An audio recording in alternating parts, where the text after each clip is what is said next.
Welcome, everyone. We are here for our Fundamentals of Enterprise Architecture, our 4-week free boot camp on enterprise architecture. So we have a lot of fun things prepared for you. We're going to talk about enterprise architecture, and we've got lots and lots of things. Before we begin, tell me where you're from. I am over here in South Florida. It is nice and warm where I'm at, and I am here in Port St. Lucie, Florida. Where are you from? And in the chat box, let me know. I always love to know who's out there. Tell me what kind of architect you are functioning in your job, want to be long term, whether it's a cloud architect, security architect, enterprise architect. I suspect a lot are enterprise architects. So let me know. And we have a lot of fun scheduled today. For example, we're going to talk about the purpose of enterprise architecture, what enterprise architecture actually is, enterprise architecture as a business strategy.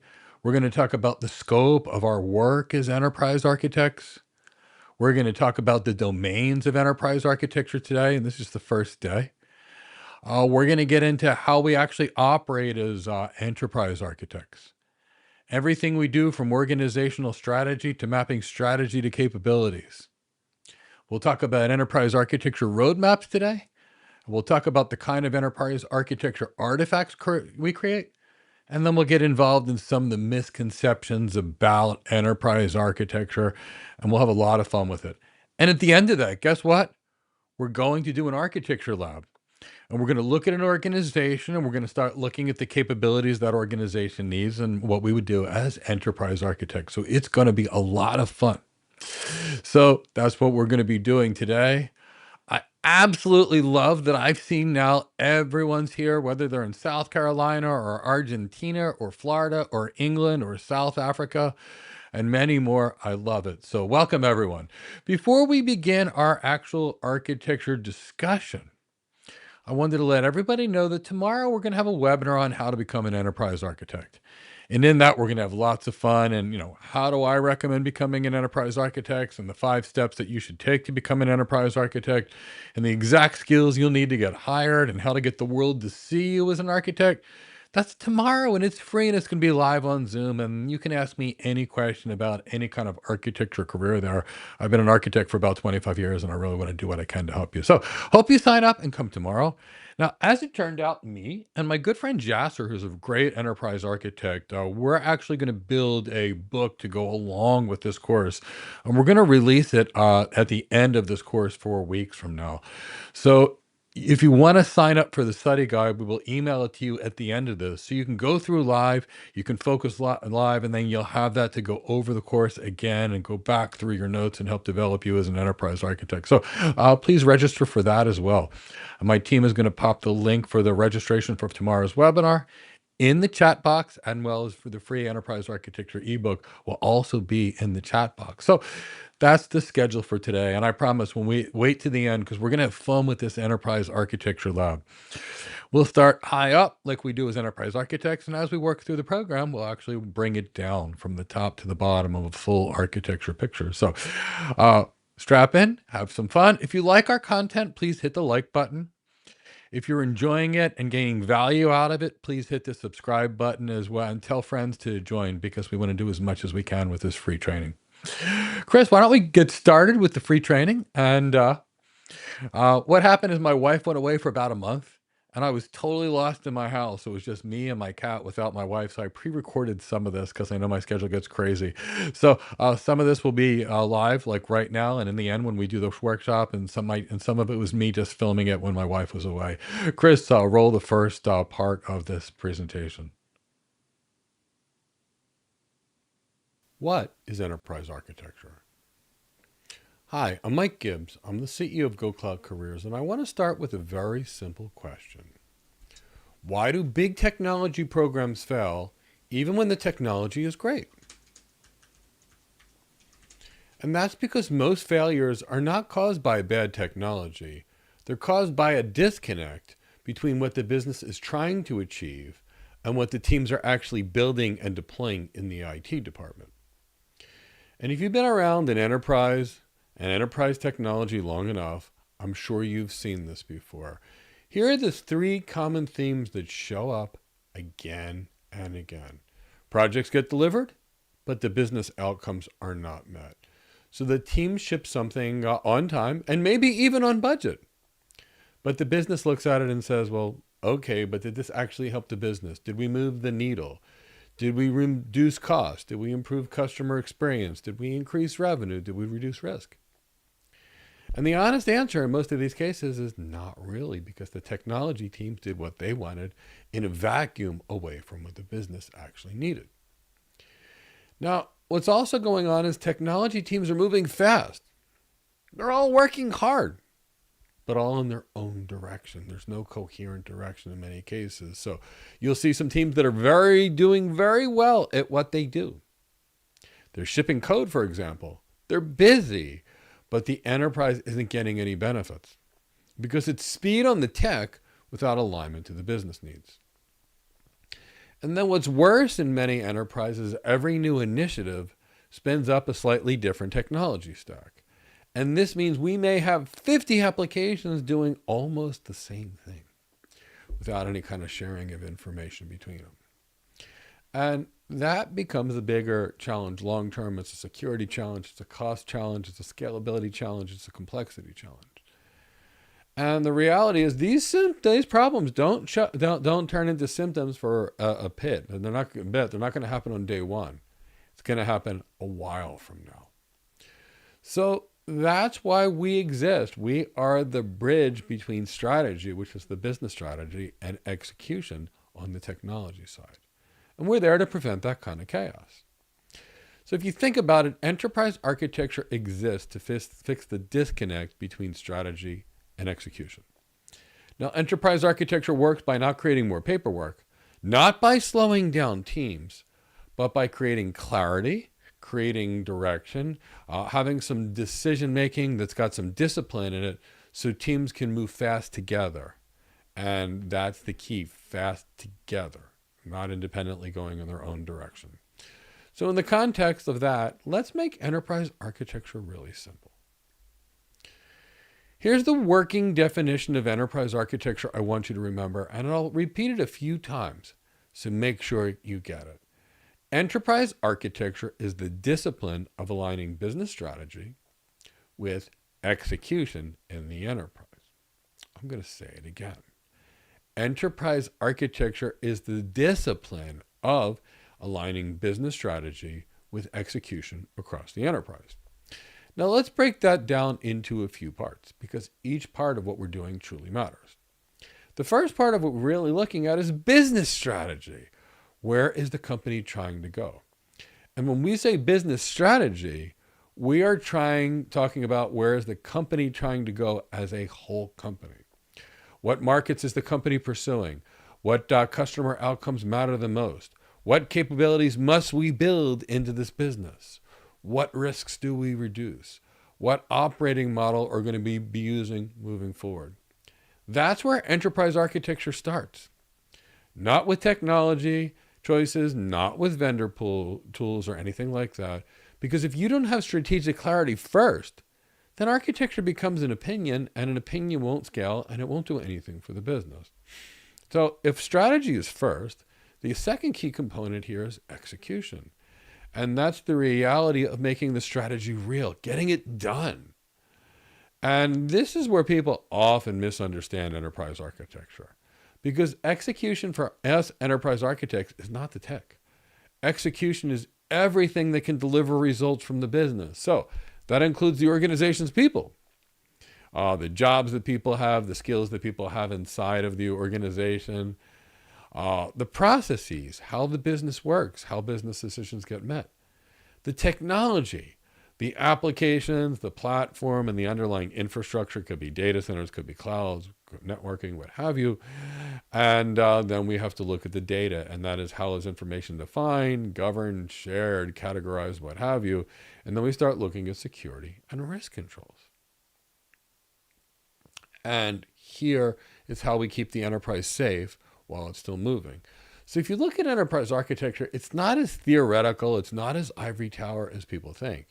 It's about the real world, how to make that enterprise successful every day, how to help that enterprise produce better outcomes every day. So if you look at enterprise architecture, it's not a single product, it's the entire landscape across the enterprise. Because most organizations don't fail inside of a single project. They fail in between projects. They fail at the seams of and the disconnects inside the organization.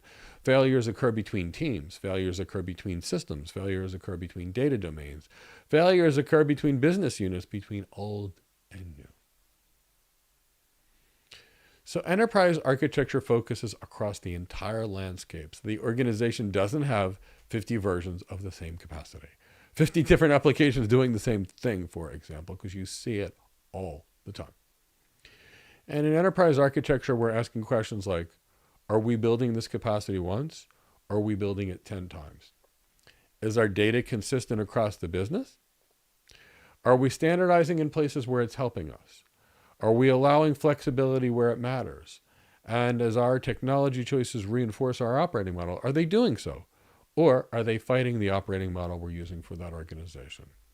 So if you really think about it, the clear emphasis of what we do as enterprise architects is decision and direction, not documents. Sure, we write a lot of documents, but it's all about making the right decisions and guiding the company to the right direction. So enterprise architecture is about decisions and direction, not just documents. And sure, architecture artifacts and documents will be helpful. Models can be helpful. Diagrams can be helpful, but they're not the point. The point of enterprise architecture is making better decisions and a decision-making system for the entire enterprise. So enterprise architecture will enable you to make better decisions faster, in a repeatable manner, and at scale. And it helps you decide when to standardize or when to differentiate, which platforms are strategic, and how to design for reuse of various patterns. It helps you manage technical debt intentionally when we're working in enterprise architecture. And it helps us evolve our organizations from today's current state to the future state that it needs to be, going from here to there without breaking the business. So I've always viewed enterprise architecture as kind of that intersection between business, technology, and change. And that's kind of where we sit in that intersection of business, technology, and change, because strategy changes, markets change, customer expectations change. And that means our architecture must either adapt or our architecture becomes the thing that's slowing us down. So enterprise architecture isn't a nice to have. It's a capability that makes transformation possible. So if you really think about it, what we're really talking about here is, if you remember that enterprise architecture is the discipline of aligning business strategy with execution across the enterprise, you've already got the message of this first video. Enterprise architecture is about alignment. It's about direction, and it's about making decisions that prevent fragmentation across the enterprise. So the enterprise can move fast and with coherence. Now, let us discuss the scope of enterprise architecture and the 4 domains of enterprise architecture. So if you'll recall, we defined enterprise architecture as aligning an organization's business strategy with execution across the enterprise. So what does enterprise architecture actually cover? What is the scope of enterprise architecture, and what are the domains? So generally speaking, when people hear architecture, they think technology diagrams, but enterprise architecture is far broader than that.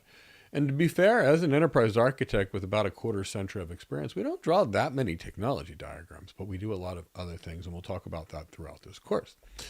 But enterprise architecture typically looks at 4 lenses, and I'll show you what those lenses are. They are the business side, or the business architecture, and we'll talk about what that defines in a minute, but this is everything related to the way the business is organized and the business's systems work. We then look at the application architecture, which probably is a lot more obvious. It's the organization's applications, and I'll talk more about that next. Then we look at the organization's data. And we'll talk about what's related to that. And then we'll look at the infrastructure or the technology so you can see what covers that from the perspective of an enterprise architecture and our scope of work. So when we think business, and that's where I start, the business architecture, what are we really talking about as far as the business architecture? Well, maybe we'll draw that out a little bit because most people aren't used to it. So if we consider this to be business architecture, everything in this domain, I want you to think about this first. So the first thing is, what's the company's business model? Obviously, we have to know the company's business model, because if we don't know the company's business model and what they do and how they do it, we're never going to be able to create a strategy to help them. Now, the next thing is, how does the company create value?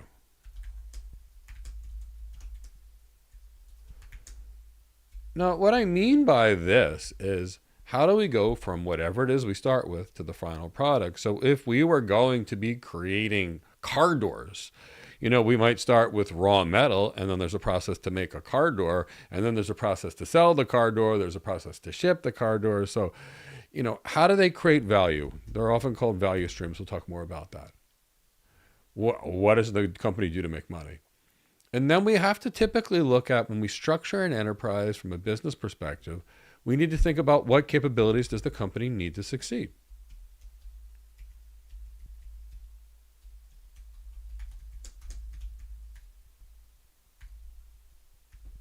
Okay, so what do we mean by that? So we've got a company, they need sales reps to sell, otherwise there's no coming in.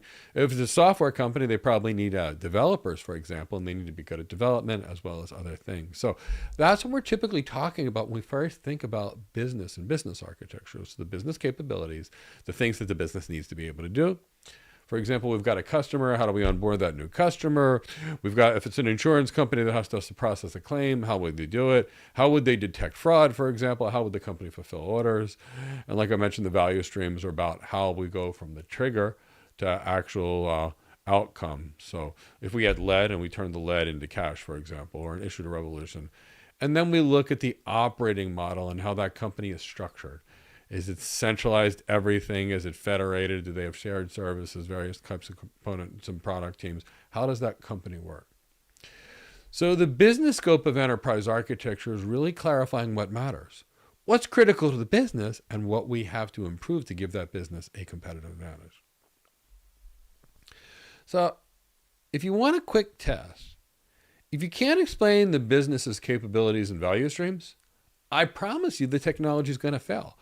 And you can usually see how and why people got into these situations, because if you ask the architecture team, what are the value streams, what's the business capability, and they don't know. Now you know why they invested a lot of money and why they didn't go very far. So if you'll recall, there's 4 domains of enterprise architecture, and that means the business side, which we talked about, the application architecture, the data architecture, and the technology architecture. So we're going to go back to that next. So now what we're going to talk about is the application portfolio and the application scope that we typically think about from an enterprise architect perspective. Because remember, we're that strategist side. We're not engineers here as enterprise architects. Big difference in what we do.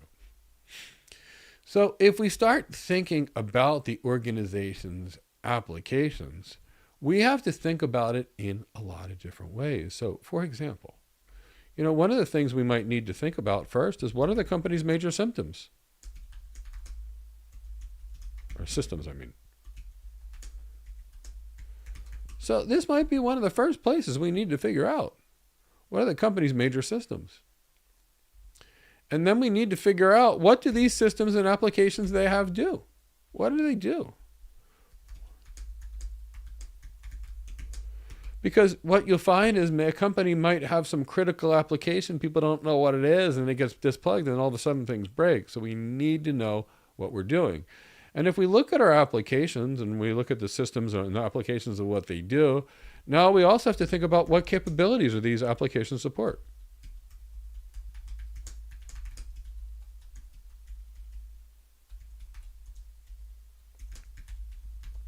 For example, if it's an e-commerce website and it's an AI recommendation engine recommending that other things to you to buy, it's supporting a sales function. And then we typically have to think about how do these applications integrate.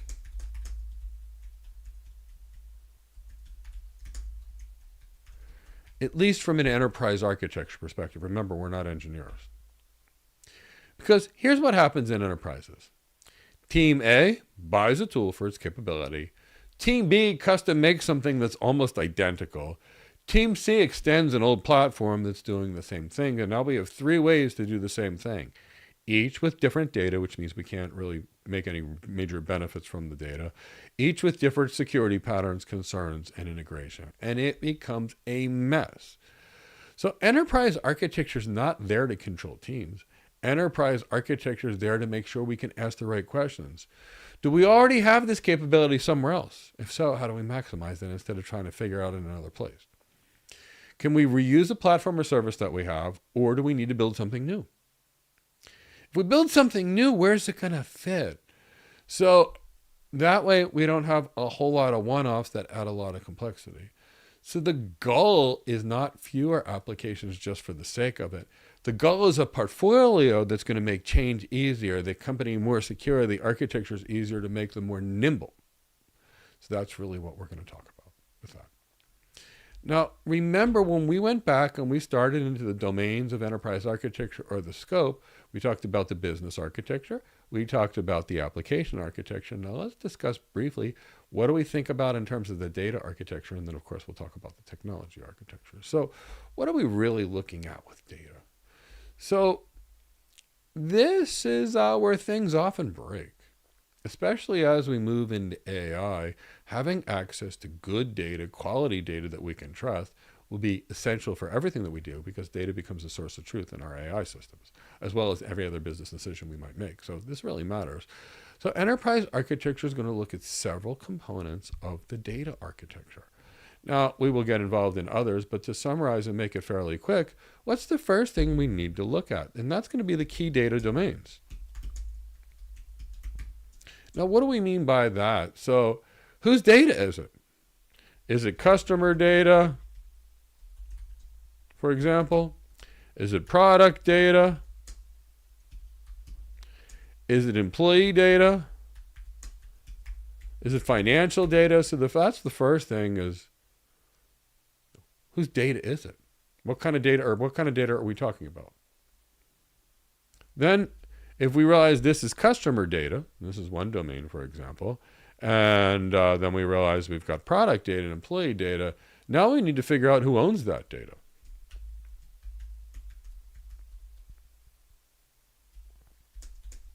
So who's accountable for the data?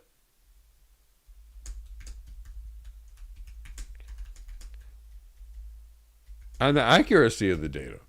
It's usually an executive. Now, we also are typically very concerned about the quality of the data and the integrity, and I'll explain both.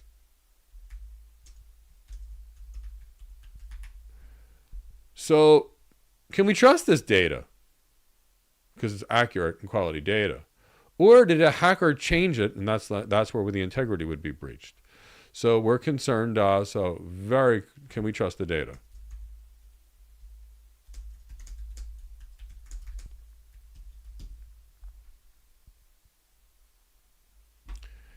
And then the last thing we typically want to think about is the flow of the data. Now, obviously, we might get a little deeper in some things, but when we think about the flow of the data, so where does the data originate?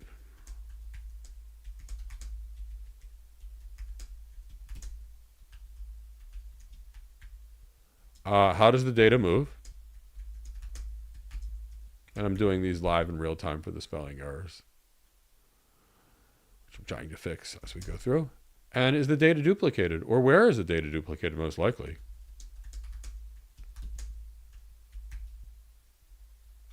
Because if it's duplicated somewhere and that doesn't have the same amount of security, we'd be concerned. So here's the thing. Many digital transformation problems are related to bad data, bad information. Not always, but a lot of things. And generally speaking, data is going to be critical. And that's why we're here, because, if we've got teams that are just agreeing on what a customer means, for example, what kind of fix are we even going to get? So Enterprise architecture is going to create that coherent, that shared definition of who owns what, who's accountable for what, and even how the data flows through the organization and how the data is consumed across the enterprise. So we talked about the business. We talked about the application architecture. We talked about the data architecture. Well, there's one more domain to enterprise architecture, and that's going to be the technology architecture. So you can see now that's good. This is where we've got all four elements of here. So now let's talk about what the technology actually is when we refer to technology architecture. This is the platform. This is the infrastructure. This is the cloud computing that we typically think about. So the foundation for everything, the security controls that would be in there, the networking that would be there, any kind of observability platform. So this is the big scope. It could even include robotics potentially if things are there. So resilience, continuity, these are the kind of things that we're typically talking about. So this is where we enterprise architects establish guardrails. So teams can move quickly without reinventing the basics. Because if we have every team building their own cloud stuff, their own identity stuff, their own logging systems, we don't have innovation. We have chaos that will really slow innovation down. So this technology scope of enterprise architecture is about enabling speed safely. So we've got consistent security patterns, reliable platform foundations, repeatable reference designs for various components to redo the same thing in a similar way, the optimal way, at least as a starting point. Clear standards where standardization is going to help. And the key is enterprise architecture really looks horizontally across the silos of things. So we're looking at the entire business across all of those domains. So we look at it this way. You typically have project teams and technology teams that go up in a vertical manner, and they deliver everything with the boundaries. So what does this typically look like, and why is enterprise architecture so important? If we've got business doing its thing here, and then we've got software developers, for example, making their applications here, and then we've got security people doing their own thing, what'll happen is the security people will secure something in a manner that's going to block an application and not even know it. The application people will write code that's going to damage the business. So that's the key is if we've got all these silos, we've got nothing. So when we're here as enterprise architects, what are we doing here? We're kind of that bridge to make sure that everybody's talking to each other.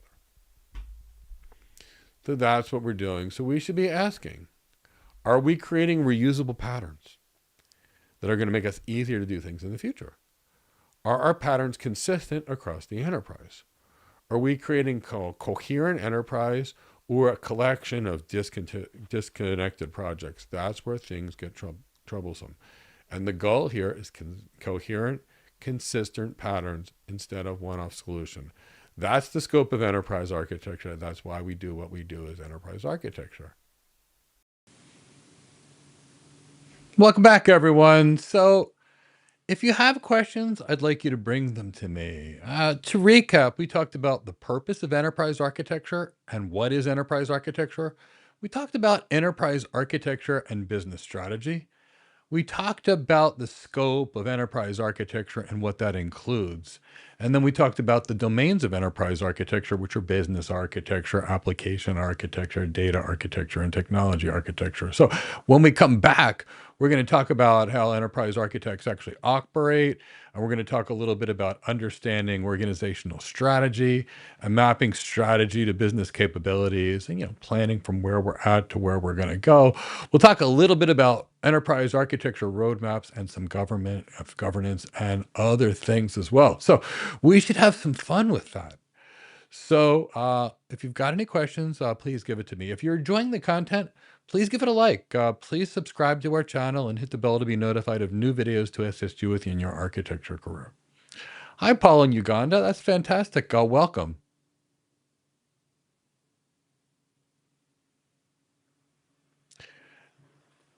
From Els, would the enterprise architect be acting in a project management capacity or work alongside a project manager? So Not really. So, Alice, when we look at where we're at, we have the enterprise architecture, which focuses on the big picture strategy. So we're thinking the entire organization and we're building roadmaps, for example. And actually, I'm pretty sure I released a video on roadmaps fairly recently that talked about, a roadmap versus an actual project plan. A roadmap is what we're going to do, very high level, and a project plan is all the steps. Now, as enterprise architects, I'm not very close to a manager. As a platform architect, like a cloud architect, where we're planning a 3 cloud migration, I'm working much closer with the project manager. Now, if I'm working down at the solutions architect level, where they're typically focused on one project, that solutions architect is going to work very closely with the actual project managers if they're associated with delivery instead of pre-sales, but not for us. Our work, Els, is going to be much more meeting with stakeholders, managing stakeholder expectations, communicating with the C-suite, influencing the C-suite, guiding the company into say more strategic decisions. So that's much more of our work, more mediating between things. But some project management skills are always good because we may have to approach an architecture in phases. And what I mean by that, we may have to have an architecture and we may have to look at the network. We may have to look at the key business processes along the way. We may have to re-optimize the business architecture and how people may do their job. We might be looking at the cloud. We might be looking at the private cloud. We might be looking at security. We might be looking at data and many other things. So we're going to be managing our architecture team, and we might want to project management that team, say, network architects, I need your information by this date and this time. Platform architects from security, I need your information. So in that way, maybe, but not generally. We're really not a project manager go kind of environment.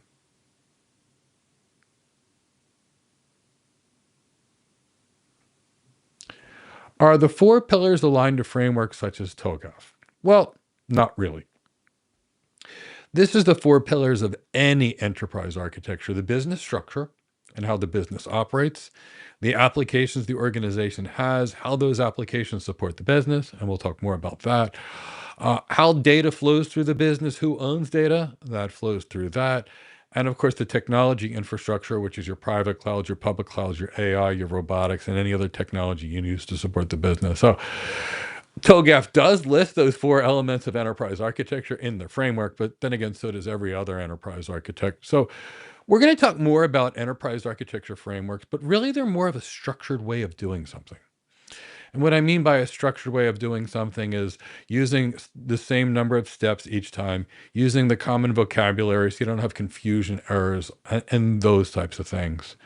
So that's more of what TOGAF is. But we're going to talk about TOGAF on the second day. We're going to get involved in lots of TOGAF ADM work as well. So we will get to that. And I'm glad you asked the question. Are there any other questions there for me in the back end? So maybe give me a hashtag, enterprise architecture, or enterprise architecture is fun. And then we'll get back to the content. But do remember, tomorrow we're going to have a really fun webinar on how to become an enterprise architect. And that's going to be completely free live on Zoom. So if you don't have a chance to ask me a full career question here, you can on that. So please register. And my good friend Jasser and Jasser's a great enterprise architect. We're going to be releasing a book on enterprise architecture at the end of the session for all of you. It'll be based on this content loosely and have some more things in it. So you can sign up and register for it, and it'll be emailed to you in the end of the sessions, and it's all free. All right, I don't see any other questions coming in, so we're going to go back to the content now. Now we're going to discuss how we do what we do as enterprise architects, almost an operating model of enterprise architects, if you will. Now that will be different than enterprise architecture operating models, which we'll talk about later. So I want you to think about this, that enterprise architecture is not a one-time architecture phase. It's an operating model, a repeatable loop of what we do. Now, depending upon the framework you use, there may be more steps or less, but the steps really boil down to the following things. The first component of what we actually have to do in any enterprise architecture project is this. We have to understand what leadership is looking for. What are we trying to do? So what that means is in many cases, we need to understand the organization's interest right here, because we can't design something for a target we don't understand. So when we start here, what are we really talking about? We're talking about strategic goals.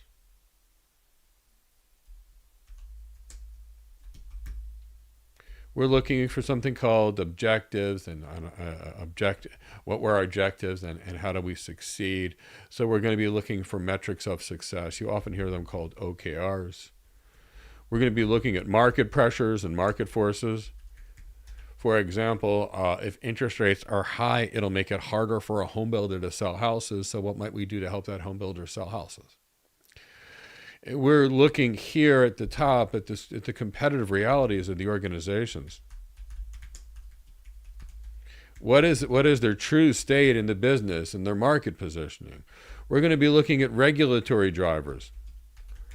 Because, for example, a law may change, and that may actually change what the business needs to do. We're going to be looking at the organization's risk and risk posture and risk tolerance and what they're doing to manage risk. Now, this step is absolutely critical, because when we know this, when we've gotten that from the organization's key executives, here's what we now can start thinking about. What is our target? What are we optimizing for? Is it faster speed to market? Is it reduced cost? Is it an enhanced reliability of our systems? Do we need to comply with some new rule or regulation? Or are we trying to give our customers a better experience on our systems? And we need to know this because every architecture choice we face will have a trade-off. And we can't manage which trade-offs we choose without clarity on the priority. So I'm going to make it very clear. There's no perfect anything. There's no perfect medication in the world for the physicians to prescribe. That's why they have to consider you and your conditions, whatever. That's why they can't make blanket recommendations. Everybody should take this. And it's the same thing for us. We may take one security choice and it may make us more secure, but it may stop this, this, and this that we're looking for. We may choose another security product and it may have these great things, but it's weak at this. So it's all about trade-offs, and we can only consider trade-offs when we know the strategic target. So then what we need to do is we need the second step, once we know the goal, is we need to start mapping strategy to business capabilities. And this is where enterprise architecture is going to translate the strategy that we talked about before into what the business may be able to do well. So we're trying to increase revenue. Then we need to enhance the sales process, or what the sales reps do, or somehow generate more revenue. So we ask the following questions. Which capabilities from the business are weak or missing? If we've got weak sales, that company's not going to survive. We've got to fix that sales capability, for example. We have to look at what this business could do that's critical for differentiation. We should look at which things are commodity things and which things should be standardized. Because this stops people from looking at the shiny object system. App first. Let's look at the app and figure out how we're going to shove it in our enterprise. No, that's not enterprise architecture. Instead, we need a new system. And the conversation becomes, instead of that, we need a new system, it becomes, what do we need to do? We need to improve our onboarding. Okay, now we know where to look. We need faster fulfillment. Okay, now we know what we need to do. We can figure out the technology to support it. We need better fraud direction. Okay, we know the problem. Now we know how to solve it. We need stronger identity credentials. That's the starting point. Now we're going to start a new tech project. And the last thing we do is define target architecture. So the target architecture of whatever that is, whether it's a business architecture, application architecture, or data architecture, is what it will be in the future. So let me just do a quick whiteboard thing, and I'll talk about this a little more in a second. So when we find a company, and we'll obviously talk much more about this as we get through this discussion about and training bootcamp, but what you can see here is we have the current as is. This is what it looks like right now. This is if you went in there, you brought a team of engineers and you mapped out everything inside of the business or whatever, or you, the enterprise architect for the business, mapped out the business architecture. This is what we have now. Here's where we're at. And then we ultimately have to figure out a plan to get to that future state. We'll call that future state 2B. And many enterprise architects consider this the as-is architecture or the to-be or the current state architecture and the future state, but whatever that is. And we'll have to do this process for the business architecture, the application architecture, the data architecture, and the technology architecture. But here's our starting point, and here's our target. And ultimately, in some way, shape, or form, what we'll have to do is create a gap analysis that says, how do we go from what we have to what we need for, what's missing, and then we'll build a plan around it. But for now, let's keep talking about what we're doing as we do it. So we're not looking for every detail. What we're looking is to gain clarity. What does the future state need to be? What are the patterns that we need to have? At this point, it's just patterns. What platforms are going to be strategic for us? What kind of integration should we use on a standard basis? How will the data be owned and shared? What kind of security baselines and security levels do we need for our system? So the target architecture is basically, this is what looks really good for us in the future. That's what you can think about it. So step 4 of what we typically do is really defining a roadmap. So remember, and I said, and I'll show you again, we've got our current state, and we have to go to a future state. Well, in many cases, that's going to require a plan. But maybe we're just doing something completely different. And the real work of the architect is developing the plan to go from here to here. First, to figure out what we need to do, and then help build that plan to get there. So that's really where we're going to be going, is now that we have the target state, we need a roadmap. What do we do now? Maybe we need to make some changes right now. Maybe there's a second step that we need to do along the way. Maybe there's a third step. So for example, if an organization wanted to do super high definition video across the offices in a private matter, the first thing they might need to do is upgrade their network. Then they might need to and turn on quality of service and a few things on their network. Then they might need cameras. Then they might need video encoders, depending upon the quality that they were looking to do. But that's the kind of thing that we're actually talking about. First, second, third.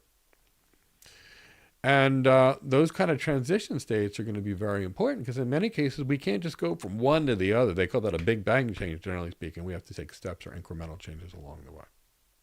So a good enterprise architecture roadmap will connect that strategy to execution in a fundable, staged, and measurable way. And then, of course, we've got to govern and guide. And this is where enterprise architecture has to get fairly practical. It's about providing guardrails and helping delivery teams succeed. And enterprise architecture supports these projects by aligning decisions with the roadmap, identifying any kind of conflicts early.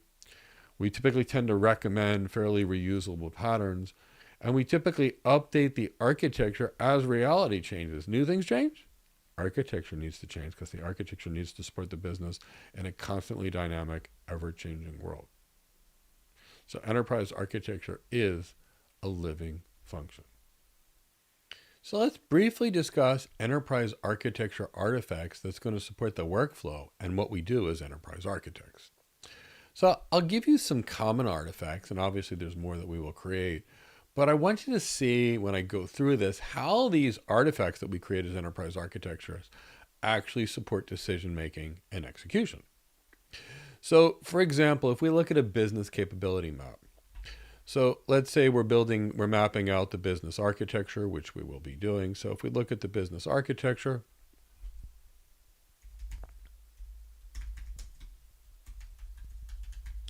there's certain things we'll look at. For example, we'll look at the org chart. We'll talk more about these things later in another video that's part of this discussion. We'll look at the org chart. We'll look at key business processes, which is how people do their jobs. Because we've got to find technology and ways for people to do things better.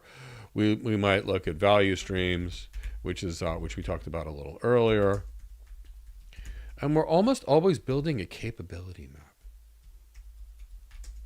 Now, why? Why are we mapping out the organization's capabilities and as enterprise architects?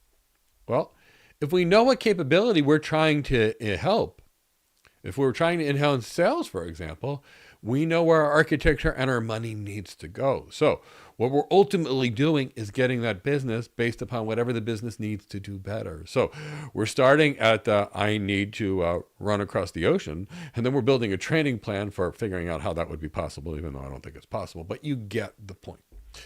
So next, the next thing that we typically do is a lot of target state diagrams. And the target state is where we're going. So if you look at any kind of architecture, including a traditional architecture, if we had someone that decides to build a hotel, they're going to have diagrams and blueprints of that hotel. They might even have a little model that they could show someone from the sales perspective of what the hotel would be. That's the target state diagram or model. And of course, we do that same thing as enterprise architects. Now, realistically speaking, we create a lot of standards and reference architecture. Standards are certain ways to do things.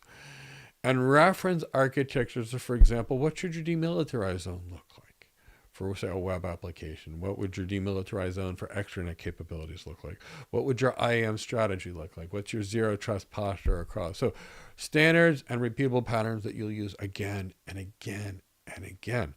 Now, they may be tuned a little bit, but if we've got a starting point and everybody starts at the same starting point, it speeds it up as opposed to everybody doing their own kind of thing. So I hope that kind of makes sense as to why. We typically need to look at we create a lot of roadmaps and transition states. So how do we go from here to there? Well, usually, if I wanted to leave my house in Port St. Lucie, Florida, and visit my family in, say, Nepomuk, Greece, what I can tell you is this. I can't just disappear from my Port St. Lucie house and go to Greece. I'd have to go stay to the West Palm Beach airport, and from there I'd have to fly to the Atlanta airport, and from there I could typically go to London, and from London I could go to Greece. And that's no different than with architectures. We would need to build a roadmap of all the steps that need to occur. So if enterprise architecture and an enterprise architecture practice is healthy, we're not creating bureaucracy with these artifacts. We're accelerating things. We're reducing any kind of fragmentation that it would take across the enterprise and shorten the time that it'll take to make good choices. So enterprise architecture is not a documentation function. Enterprise architecture is really a decision function. You know, it's often funny. People think enterprise architects are documenters, and it's a documentation function. And to be fair, as enterprise architects, we do write a lot of documents, but enterprise architecture is the decision function, not a documentation function. And the real job of an enterprise architect is to help leadership make informed and consistent decisions that will yield the best results for the organization. So we're not making recommendations in isolation. We're not giving, what we're doing is we're giving an opinion. We're discussing the various trade-offs and the consequences to that enterprise to act or not act, for that matter.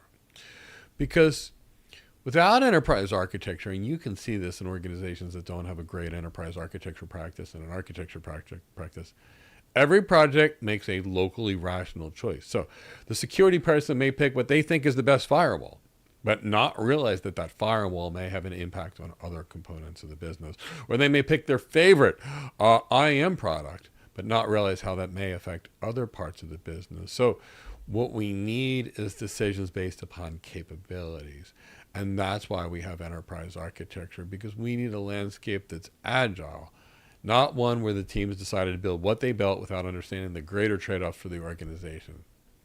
So what kind of decisions do we support as enterprise architects? Well, for example, one might be, which platforms do we standardize on? So instead of spreading ourselves too thin across many tools, too many patterns and ways of doing the same thing, which costs us more and typically opens us to more security problems and adds complexity, we need to figure out how to simplify. We enterprise architects often make the build versus buy versus reuse type of recommendations or decisions. So should we build a custom capability for that business because they need it and there's no available commercial off-the-shelf product that could do it? Do we buy a product or do we reuse what we have? So if you think of enterprise architecture in context as bringing in integration, data, security, lifecycle management, total cost, not just feature checklists. So It's a much higher level than other more focused roles like a solutions architect, for example, because this is the entire enterprise. So we realize that all organizations have constraints on money, constraints on people, constraints on everything. So what we're doing as enterprise architects is we're helping the organization know where to spend their limited time and limited money on what's going to give them the best results for where they're going. So enterprise architecture provides trade-offs, not just answers. I made this decision because of this, this. We would have chosen this, but this had a deficiency which would have affected this component of business. We may have chosen that pattern, which is a great pattern, which would be good at this, and this, but it's going to be weak here. So that way we're giving the decision makers the information as to how and why we made our recommendations. Because remember, we're consultants. We're always consultants in any kind of architecture role, but especially enterprise architecture. So good enterprise architecture doesn't say no, just no. Can we do this? No. What we say, look, here's 3 viable options. Here's the cost. Here's the risk. Here's the impact of us doing this on speed. And this is how each option will affect our future flexibility. That's decision support. And you're basically saying, even if you say this is generally not recommended because of this, but here's your options here, here, and here, and I want you to know how I got to the decision that I think is probably risky, but we could still do it these 3 ways. Now you're giving that CEO or the CIO or the board the decision to make an informed decision about the key things that they would care about. So here's the line I kind of want you to remember. Here's the way I want you to think about it if you're going to think about it in one sentence. If enterprise architecture is not improving the quality and speed of the decisions, it's just creating documents. So again, if enterprise architecture is not helping the quality, the speed of decisions inside of the organization, and it's only creating documents, that is not enterprise architecture. And that's the litmus test between a real enterprise architecture practice and a non-real enterprise architecture practice. So when enterprise architecture is well done, it doesn't slow delivery down. It helps it go faster with fewer surprises because the enterprise is making consistent choices. And from here, the conversation more becomes, what does good enterprise architecture functions look like in your organization?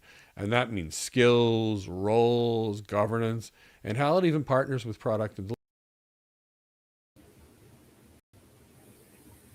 All right. Well, we're going to take a short break to see if anybody has some questions. And we're going to answer those questions. And then we're going to come back and then we're going to continue the content. But we saw a few questions were there. So if you've got any questions about enterprise architecture, bring it. Again, today I'm going to answer any of the questions that you bring. But if they're deeper questions, tomorrow we're going to have a how to become an enterprise architect webinar, and it'll be on Zoom. So if you've got any career questions, please feel free to ask me on that. So by all means, Chris, bring in some questions from the audience.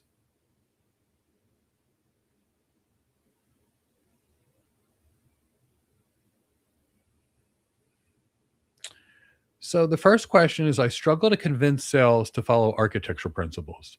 As I alluded to, enterprise architects could be seen as blockers. It's possible, but inevitably trying to do things quickly will always fail. How do we change their point of view? So the question we have is, do we need to change your point of view or their point of view? And I'll tell you exactly what I mean.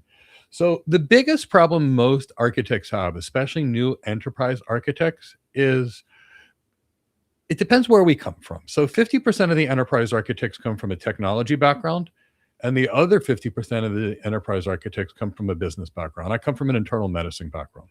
But in either case, we both come from both sides of the world. So when we're dealing with sales, sales is paid to sell stuff. They need to be able to sell stuff fast because that's what their job is. They're paid on it. Their commissions are for it. If that sales rep doesn't sell, they get fired. If that sales rep sells a lot, they make an incredible amount of money. So that is their initiative. Now, we can create our architectures in 2 ways. We can create architectures that speed things up. For example, in cloud computing, the cloud architects will create a landing zone that will make it much more easy to have a lot of things pre-set up architecturally and still adhere to the organization security needs or whatever their architecture needs are. As enterprise architects, we can make up reference architecture patterns. Here is the architecture pattern we're going to use for our generative AI architectures. Here is the architecture pattern we're going to use for a demilitarized zone for an extranet provider. And when we architects actually create good architecture patterns, that speeds things up. So the reason I have to say is that our thinking or their thinking is it's a combination of both. We need those sales reps to see what's in it for them, to have a better product that's more architecturally sound in terms of repeat business, in terms of being able to sell it and getting less pushback. So as the architect, we need to help that. And we need to directly talk about how our architectures or whatever we do as an architect will impact the sales rep, impact the sales team, and impact the organization sales. If we're not doing that, they're going to see us as a blocker. So what that really means as an enterprise architect is we're going to be speaking to sales organizations, we're going to speak to marketing organizations, we're going to speak to product organizations, and they all have conflicting things because the people that produce the product in an organization are really concerned that it's going to be solid, everything is used exactly correctly, and that it's mature before it's released. The salespeople, by comparison, have to sell something because they need to do their job. Now that puts them in conflict. So as we talk about through this, we'll talk much more about managing stakeholders along the way, because the key is to really find the stakeholders, find what the stakeholders need, and be able to serve them. And by doing so, it'll be a lot. This involves a lot of organizational politics, a lot of executive work. You'll be there. So I'd like you to frame everything you have in terms of dollars or risk. Those sales reps will be all over it, and they'll be very happy to listen to what you have to say. Great question. We'll talk more about that as we go through this 4-week session.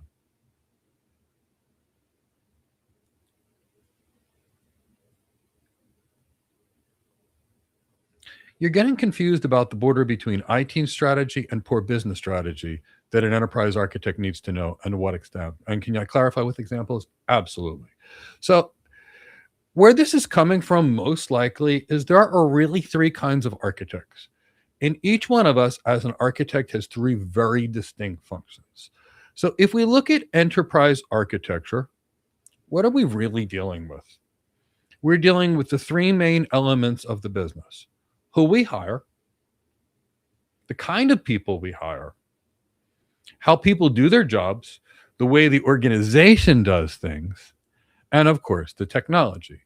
So if we're a real enterprise architect, only 1/3 of our role is technology.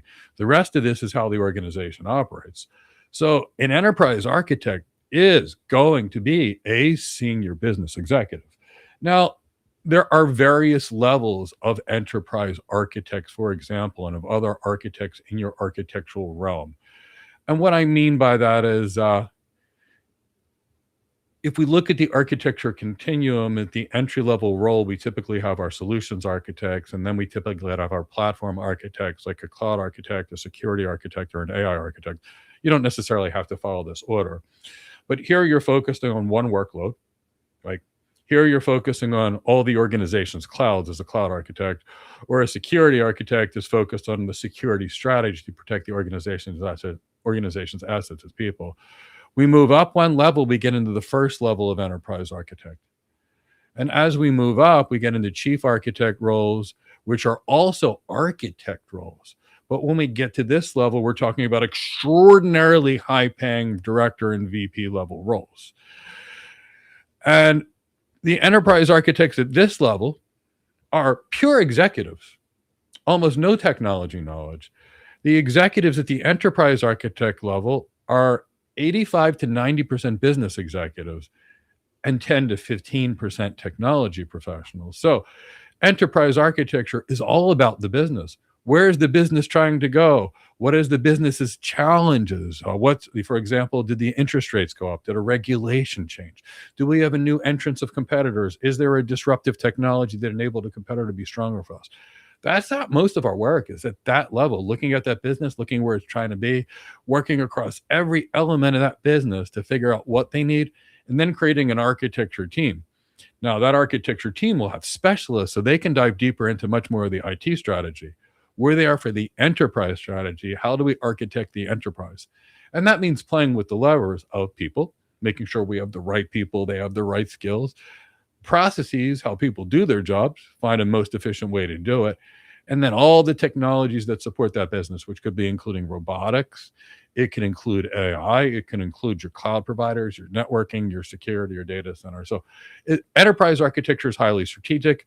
Platform architect levels in the mid are mostly strategic, and the solutions architect levels tend to be more tactical. And that's where that confusion comes in. This is a pretty strategic high level business role. It's a role to help businesses make decisions, executive make better decisions. What investments do they fund? Great questions.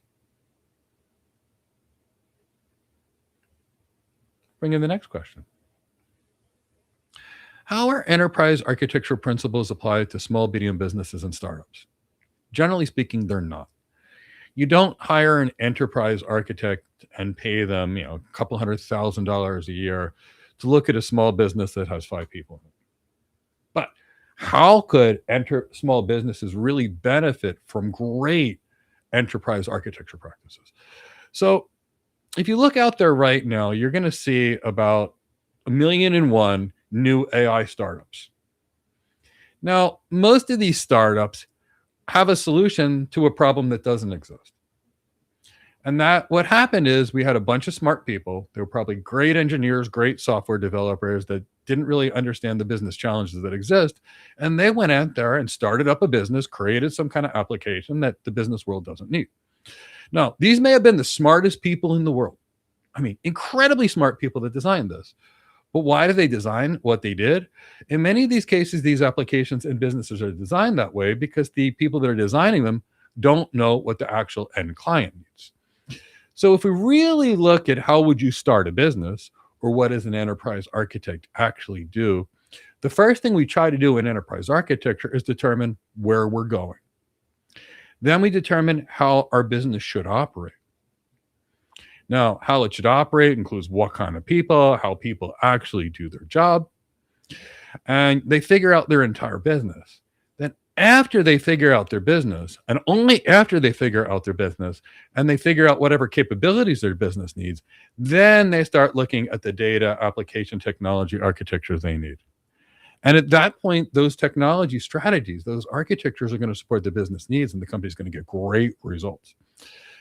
And that's really the benefit of enterprise architecture. Here's what exists without enterprise architecture, and you'll see it in many organizations. Imagine you were going to take a trip. Now, you didn't know if it was going to be Antarctica or if it was going to be Aruba. And somebody else was going to pack your suitcase, and they had no idea where you were going to go. Now, I've been to Aruba. It's like 95 degrees every day, 37 degrees Celsius, somewhere in there. And in there, I want my bathing suit and my flip-flops. Now, if you're going to Antarctica, you want a lot of winter clothes because you're going to freeze real fast. Now, if somebody thought you were going to Aruba and packed your bag for Antarctica, you're going to overheat. And if somebody thought you were going to Aruba and at Antarctica, you're going to freeze. And that's really what happens, is that disconnect between the business and the technology teams. That's why we enterprise architects exist. So a good enterprise architect can consult to a small business in terms of how do they design their business? How should they operate the business? Because that's what we really are. We're really management and strategy consultants, just like anybody in a business architect role with technology as well. Great questions.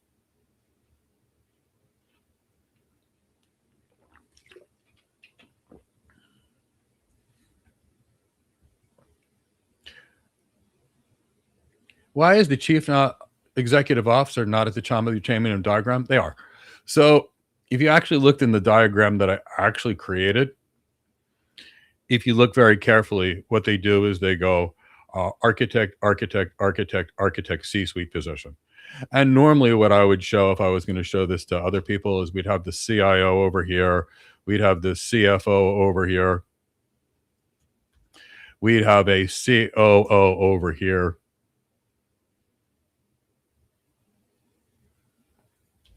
And at the top, we would have the CEO on top of all of these.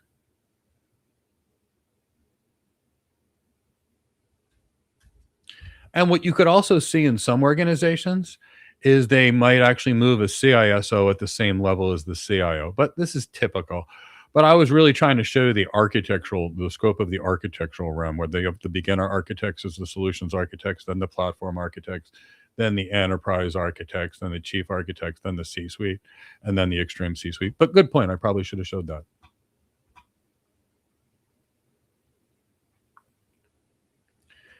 Jasser, why do studies show from major firms report that about 80% of digital transformations and technology programs fail to meet their objectives?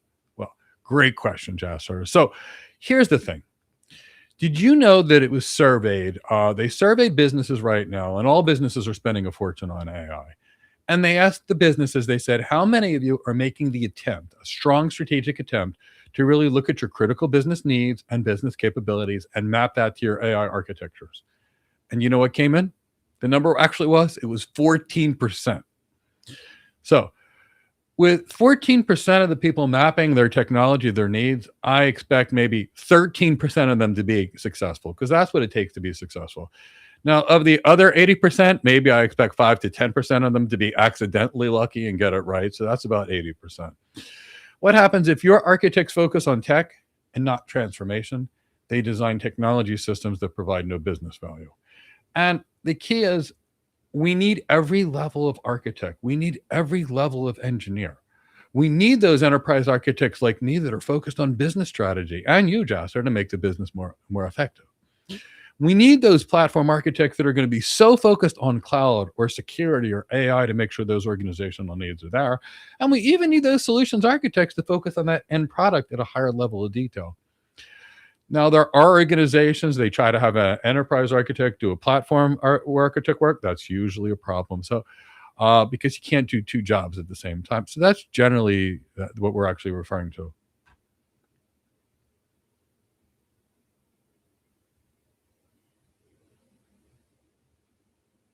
Any others? All right. So, we have a lot more fun stuff. We're going to start talking about more concepts in enterprise architecture. So, give me a hashtag architecture or enterprise architecture. Please save up your questions and ask them. We really want to help you. And maybe give us a like, subscribe to our channel, and hit the bell to be notified of new videos, and tell a friend. And Chris, let's get back to the content. Let's talk about what enterprise architecture is not. So if we work on the working definition that enterprise architecture is about aligning business strategy and execution across the enterprise, I want to talk about something equally important, because so many enterprise architecture programs aren't really enterprise architecture at all. So let's talk about what enterprise architecture is not.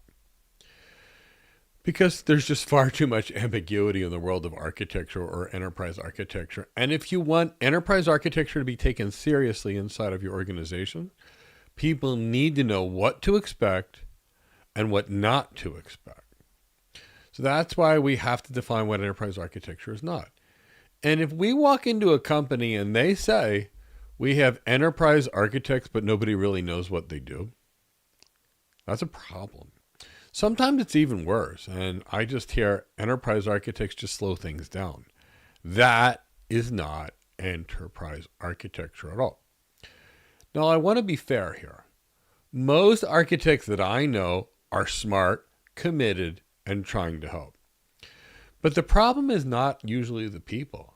It's the definition of enterprise architecture that's unclear in the organization. If people don't know what enterprise architecture is or is not, it won't gain the respect that it needs, and you may not be able to do what you need to be effective in the role. That's why you need to fill in the blanks. Because if you get the wrong expectation, business leaders will think that enterprise architecture is there to build the master plan. If delivery teams think enterprise architecture is there to approve their decisions, that's going to be another set of things. And executives think that enterprise architecture there is there to miraculously standardize everything overnight. If people have those kind of wrong expectations, nothing is going to be effective. And that's why we have to come up with realistic and healthy expectations. And for example, here's another perspective where people get lost into what we do. Well, we architects do get pulled into working by making slides and making graphics. Our job, not the main component of our job. And here's failed enterprise architecture slides, for example. So if we make slides that look pretty, but they don't drive decisions and don't get the executives on board, they're not effective enterprise architecture slides. If we just create a rule and enforce a rule, but there's no context around the rule, there's no enterprise architecture there. If we're going to be asked to solve a problem that's too late to be able to influence the outcome, that's ineffective enterprise architecture. So at that point, business and technology teams will not have the right respect or credibility that enterprise architecture needs to be functional. So if the business says enterprise architecture is theoretical and the technology teams think that enterprise architecture is a bureaucracy, then enterprise architecture becomes a checkbox instead of a business capability and a strategic business capability. So we need to be real clear about what we do. Because the fastest way to make enterprise architecture valuable to the organization is to stop doing things that make people roll their eyes and to start doing things that make a big impact in the organization. Enterprise architecture is not diagramming, and I alluded to that earlier, but this is absolutely critical. A diagram is a tool. It is not the job of the enterprise architect. A diagram is simply a way to communicate. Now, drawing a diagram does not automatically create alignment between the business and strategy and execution. It doesn't do that at all. A diagram is not proof of a good decision. And it's not going to prove business value. So the key here is a document or a diagram is a tool to help communicate. And we can use perfect notation, perfect documentation, whether it's in UML or Archimate or whatever your favorite diagramming tool is, and still be building the wrong thing. And that's the biggest pitfall that I've seen. Sometimes architects hide behind tools instead of having the difficult conversation. So we want an architect that's going to model things closely and properly, and then be able to bring it to the C-suite. We're not looking for someone who's hiding behind the tools, that's doing endless models and polishing the visuals to make them so beautiful. They debate notation of the way you're going to diagram things. They create what you almost call architecture theater. But they avoid the real core work of clarifying the strategic intent, resolving trade-offs, creating shared direction for the organization, influencing decisions early. And if the architecture can't be explained in plain business language, it won't be adopted because the C-suite doesn't fund fancy diagrams. They fund understanding they fund business and investment in the business. So that's the key. So if you got us an architecture that's for security and the organization needs that security, but you can't influence the C-suite, that company may be hacked. So that's why this is so important. So let's talk about what healthy behavior looks like for an enterprise architect. Or an enterprise architect will still use diagrams, but we're doing it to help make decisions and direction more understandable. So we're using diagrams to help communicate. It's just another form of communication, not to show off complexity, to assist in communication. We want to use simple before and after views to tell a story. Here's what it looks like now. Here's where we're going and what you'll get by what you'll have in the future. And we want to use plain language that's going to say, this picture, this new website thingy that we're talking about should increase sales by this percentage based upon what other organizations have gleaned from a similar project. Something like that. So something that the executive knows exactly what they're going to get there, because the diagram's not going to change. If a diagram doesn't change direction of the organization, if your communication doesn't change the way the organization does things, it's not being communicated properly. Because a good enterprise architecture diagram, or a discussion for that matter, will help the organization know, why are we standardizing and what are we standardizing? What platforms are strategic to us moving forward? Which ones do we get rid of? How does this thing that we're going to do, this project, either reduce duplication or reduce cost, potentially speaking? How does this new project improve time to market or reliability of our systems? So the sequence of now, next, and later, because things that we're going to be talking about are going to be for the future of the organization. And a good storytelling example will help you stand out very much as an enterprise architect. And it can be fairly simple. Before, we have 5 different customer systems, 3 identity patterns, and data copied everywhere. In the future state, we'll have 1 identity pattern that'll be shared. We'll have a customer master approach, and we'll have reusable integration services. And then I will say something like, this is going to reduce time. This is going to improve our security in a consistent manner. This will lower our integration costs, and it will make it easier for us to acquire new companies. Now that's using the architecture artifact and the architecture, what it's going to do for the organization, and communicating it in business terms. Now that's not, here's the complex diagram, and here's the story how we go from fragmentation to coherence. We need something more substantial like we're describing now. So that's what I need you to think. If you look at an architecture diagram and say, wow, that's impressive, look how complicated, probably not the right architecture diagram, and it's probably not going to change anything inside that organization. So I'll say it again. Enterprise architecture is not about diagramming. Diagrams are tools. They help the enterprise architect do their job better, just like any other tool. But it's not the job of an enterprise architect. We previously discussed how enterprise architecture was not diagramming. Well, now we're going to say that enterprise architecture is not ticket taking or approval stamping either. And what I mean by this, it's not where we just stamp or approve things along the way. That's more of what I like to call an architecture police model. We've got someone that says, yes, you're allowed to do this. This is, or no, you're not. That's not what we're talking about here. We're here to basically create a strategy. The architecture police is what you call an architecture anti-pattern, or something what you don't want to do. So here's how that architecture anti-pattern works when you've got a ticket giving or a stamping thing. Somewhere along the line, you've got your enterprise architects in a central group. And basically the people create a ticket, and then they say something like, please approve this design. And enterprise architecture reviews that after any decisions are made. And then enterprise architecture says either yes or no. And they say no a whole lot of time, or ask for changes so far disconnected reality. So delivery teams resent it, and leaders wonder why things are slowing down. In that environment, and that's an architecture anti-pattern for enterprise architects, what not to do, enterprise architecture becomes a bottleneck. No, that's not going to work. It's not going to build trust. It's going to add delay in the system, and that's not going to be good either.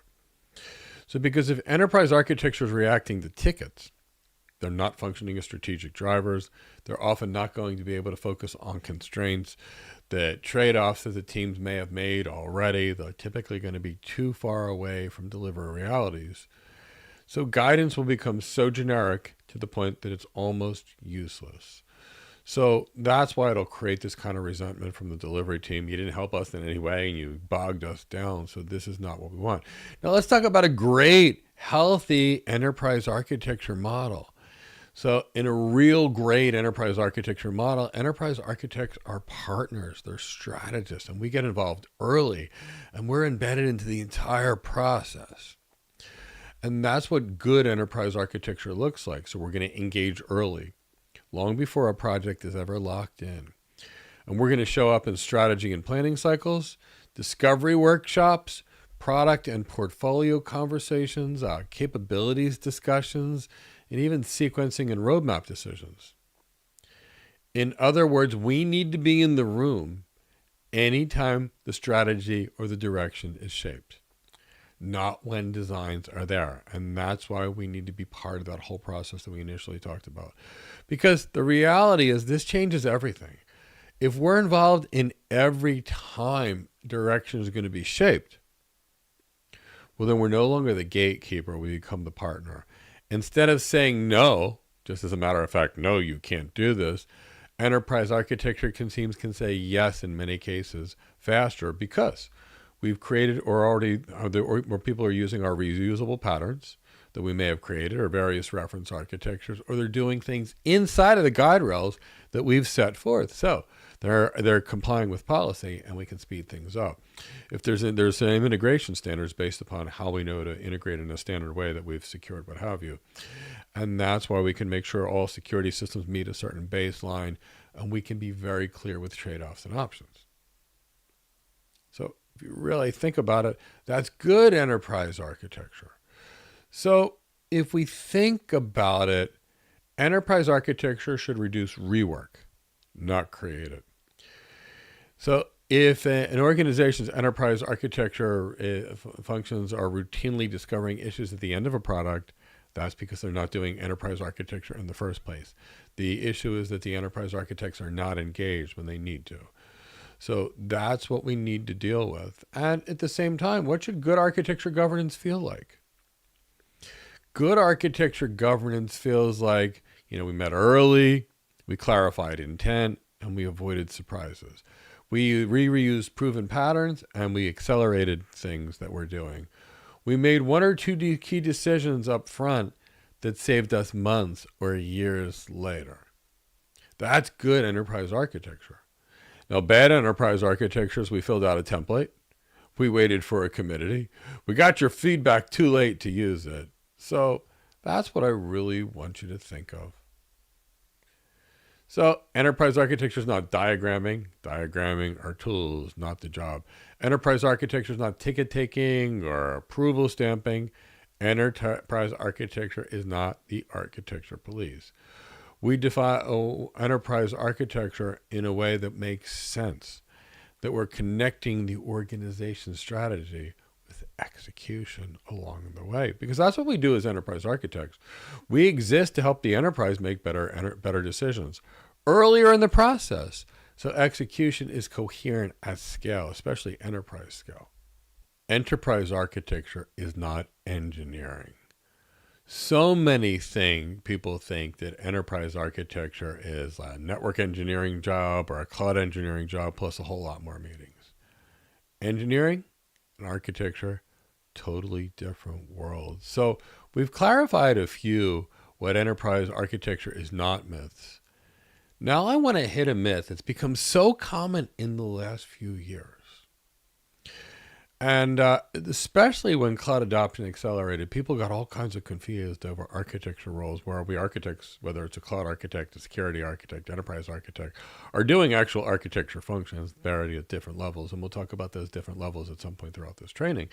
But the key is they think it's engineering, and engineering and architecture are very different things. So I keep hearing enterprise architecture is engineering. It's not. So it's that misunderstanding that's one of the fastest ways that drains the value out of enterprise architects, cloud architects, and other architects. So let's separate the roles of architect and engineers. And it's not engineering with meetings. Let's say we've got a cloud engineer, and these are very important people to make the systems run and be built and be optimized on the cloud. And I'm an enterprise architect. I have been for 25 years now, and I respect engineers very deeply. But cloud engineering, cloud architecture, enterprise architecture is not any kind of engineering. And the difference is not seniority. Here, this person needs to be an engineer for 10 years to be an architect. No. It's just a different job. And that's all it really is. So if we look at what an engineer focuses on, say a cloud engineer, or a solutions engineer, or even a network engineer, for the most place, they think about what do they build. Typically a specific workload or a specific solution they're focused on. They think of configuration, performance, reliability, networking from the how to build it kind of perspective. And when we're dealing with engineering, they're deep into the how. Now, when we look at the focus of an enterprise architecture, for the most part, most architects, we're focused on which platforms, which patterns, and solutions will make sense to the enterprise after evaluating trade-offs.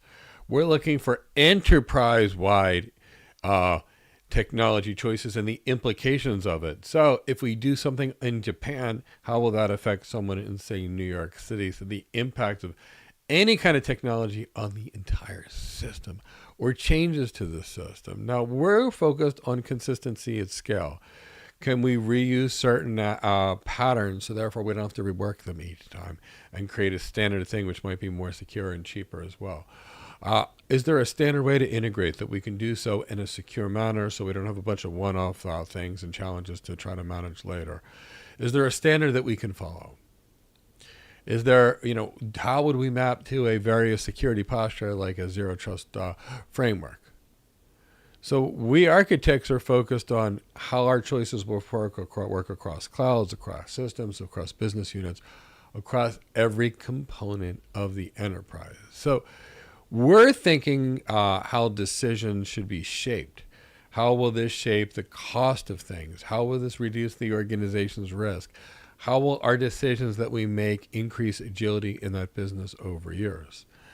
And the key is we're focused on the why and the what at enterprise scale, where the engineers are focused on the how, because it's a different job. And the key to remember is enterprise architects, we need to understand cloud, but the value is different of the cloud for us than that engineer. We have to understand the value of data centers on private clouds and hybrid clouds and multi-clouds and every kind of architecture you would imagine as an enterprise architect. But our value is not being the best person in the room at Terraform, Kubernetes, or tuning, or service by service configuration. That's not us as enterprise architecture. Enterprise architecture's primary value is linking technology choices to the business strategy. So the enterprise moves in a coherent fashion.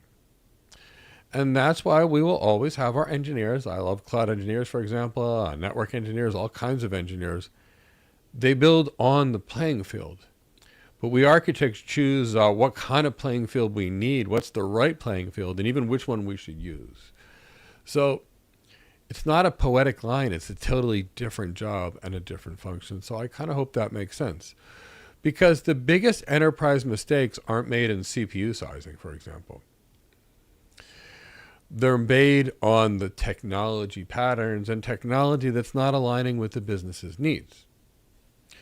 So we're focused on the bigger issues. Are we standardizing on one cloud, multi-cloud, or hybrid cloud? Why? Because we gain different things and we lose different things with each approach. What's our platform strategy? What security patterns for us are non-negotiable? What integration patterns do we want we reuse? See, we're thinking about these things as enterprise architects. When do we build? When do we buy versus when do we reuse? What capabilities are strategic right now and which capabilities are strategic long-term for us that we should invest in long-term? And that's why engineering or engineering experience doesn't answer these questions, because it's something very different. These are enterprise architecture questions, and these have serious technical consequences. So if a team were to basically, for example, to just choose a cloud service because it's the best path for their workload, and they choose something fairly proprietary, and another team does something that is fairly proprietary with another system, we've got two problems. One is we've got multiple patterns, typically speaking, of different systems. We often have different identity patterns. We may have different logging standards. We may have inconsistent security, inconsistent networking, data that's duplicated in multiple places. So we've got more risks. Now, if we could reduce it to, say, one that actually makes sense and a better set of identity patterns, and we can send all our logs to the same place, and we can enforce some extra degree of segmentation, data loss prevention, what have you, now we're there creating an environment. So that's why we have to ask these questions. So we're guiding the organization. We're looking for everything they need, and that's really the strategy consulting role of what we do. All right, we are back. So we talked a lot more about enterprise architecture in that last section. We talked about what enterprise architecture is not and fallacies about enterprise architecture and even anti-patterns in enterprise architecture.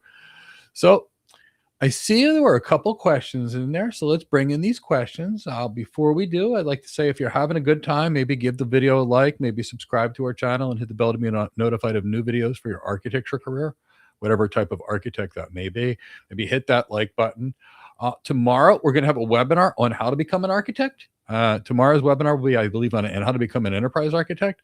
If I'm wrong, Chris can pop that in the chat box. But we're going to talk about what we do, the exact set of skills you'll need, how to get employers to come to you. It's live, it's free, it's on Zoom. So I hope to meet you there. So let's bring in some of the questions that we actually have from the audience. Chris, bring in the first one. Henry, how or where do we see the impact of the enterprise architecture on a company, and what proves they're actually delivering results? Henry, absolutely great question. So I'll show you where we typically are able to gather this information. So I'm going to show you Mike's enterprise architecture framework, which is typically what I teach people. It's loosely aligned to TOGAF. It's loosely aligned to other major consulting systems frameworks. But let's just walk through this for a second. You know, when a client calls me and says, Mike, I need some architecture consulting, the first phase is meeting with the executive sponsor of that project. Now, when I meet with that executive sponsor, and let's say it is someone from the C-suite of an e-commerce provider, and when I met with that executive sponsor, they said, Mike, we're looking to use AI to increase the sales on our website. We want, when the user comes here, for them to get recommendations based upon what cookies have been in their browser, what they've recently been reaching in, plus their buying history and what we know about them, to try to upsell them while they're there. And in that first meeting, we determined, you know, what's in scope, what's out of scope, who the key players are, and what business requirements we have. Now, this afforded us two things. Now, first, we now know what the goal is. The goal here is to increase revenue on that website. And we've also identified who our key players are. Now, these are going to be the people from all the business that we actually need to know. So if that person his goal is to enhance revenue, guess what? It's so easy to measure. We've got the website. Our revenue is $3 billion. We've integrated the AI recommendation engine, and the revenue went to $3.8 billion per quarter. It went up a lot, about 0.8 divided by 3 amounts to about 25% roughly, or a little bit less than 25% uplift in revenue. Now, what else could people do? There could be an organization that came to us for a cloud migration. And the organization says, we implement a lot of changes. And currently our systems, our legacy systems, are taking 8 months for any major change. We'd like to drop that time to 4 months by migrating towards the cloud. Now, if the client goes to the cloud and they can take their time, which was 8 months before, and then bring it down to 4 months, then they've actually met their business goals. So in that first meeting, I always ask the client, how do you define success? And I don't ask client in technical terms of how do you define success. I ask them what business goal you're trying to achieve. So that's how we know exactly what we're doing when we meet, when we find. We can meeting with the hospital, and the chief medical officer of the hospital says we need to decrease medical errors, and they brought you in to do that. And you would measure medical errors before your architecture and then medical errors after your architecture, and the severity of the errors and how quickly they were determined. That's how you do it. It's a really great question you had there, Henry. Chris, let's bring in the next one.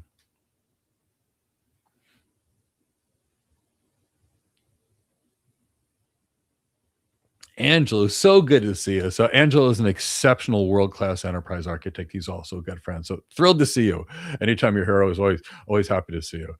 Just passing through and wanted to ask a couple questions. Thanks for this. What are some ways the enterprise architect gains the trust of their executive leadership? What a great question, Angelo, because this is the big common thing people have. The way you gain trust with the executive leadership is first being prepared, being knowledgeable, but it's in the manner that you speak to them. For example, if I walk into the meeting with the chief financial officer, I'm going to talk to them about the ROI we expect to get. I might talk about the architecture's impact on revenue, on operating income, on EBITDA or net income. And I'm always going to be using that metrics that the chief financial officer is thinking in, is looking to gain out of it. By comparison, Angelo, if I'm on having a conversation with the chief operating officer, for example, I'm going to be talking about how the architecture will remove friction inside of the organization and smooth operations and enhance productivity of the employees, and if so, by how much. So it's really about finding what that business executive actually needs, making sure whatever strategy we will do will actually get to them, and then speaking to them in their language. Where people get in trouble is they meet the executive leadership team, and they may have been like really strong as some type of an engineer in their life or a solutions architect, and they're really good at that hardcore design. But when they get to the executive team, and it's mostly about I have the option to make my sales rep do it the job this way or this way. Which one do you recommend? What are the trade-offs? That's where many people fall apart. So as long as you can stay business relevant, as long as you can deliver measurable business results, as long as you can maintain executive presence, so you're taken seriously in executive communication, and CXO relevance, meaning speaking in the same language that the C-suite cares about, you will be taken very seriously. That's the biggest key of that. So great question, Angela.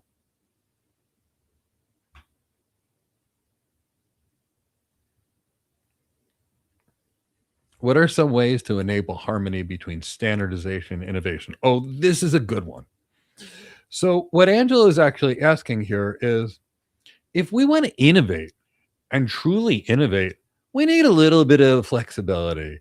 And your artists to create something creative, your innovators, they're not necessarily the people that fit a cookie cutter mold of clock in at the same time each day, clock out at the same time each day, do this, do that. Your innovators, they beat to a different drum. They're kind of like a cat, going off in all different directions, whatever the cat finds interesting. Now, the rest of the folks, the more we standardize, the more we can improve quality, the more we can eliminate mistakes. So standardization is a great thing, but if standardization locks us out of any innovation, that's no good either. So what we realistically do in our architectures, in our business processes, is look for areas where we can standardize. For example, if I have an organization like McDonald's, I expect the same hamburger. Not that I've eaten McDonald's in a long time, but I would expect that same hamburger in Philadelphia, Palm Beach, Florida, as well as Cape Town, South Africa, because it's the same machines, the same beef, same processes, what have you. So that's where we need that standardization. Likewise, at the Ritz-Carlton, there's some things that could be standardized, but there's a lot of flexibility in what the employees can do to make sure you're satisfied. So they need customization. So I look at it this way. Every architecture decision we have is a trade-off. We look to standardize where our standardization will improve operational efficiency in some way, shape, or form, and the efficiency of the business, the efficiency of the employees. And we look to allow flexibility where we need it. And that way we are applying guardrails, which improve speed where it's needed, and we're not overly guardrailing our creatives or whatever. That's typically the way we want to do it. Great question there, Angela. I appreciate these questions.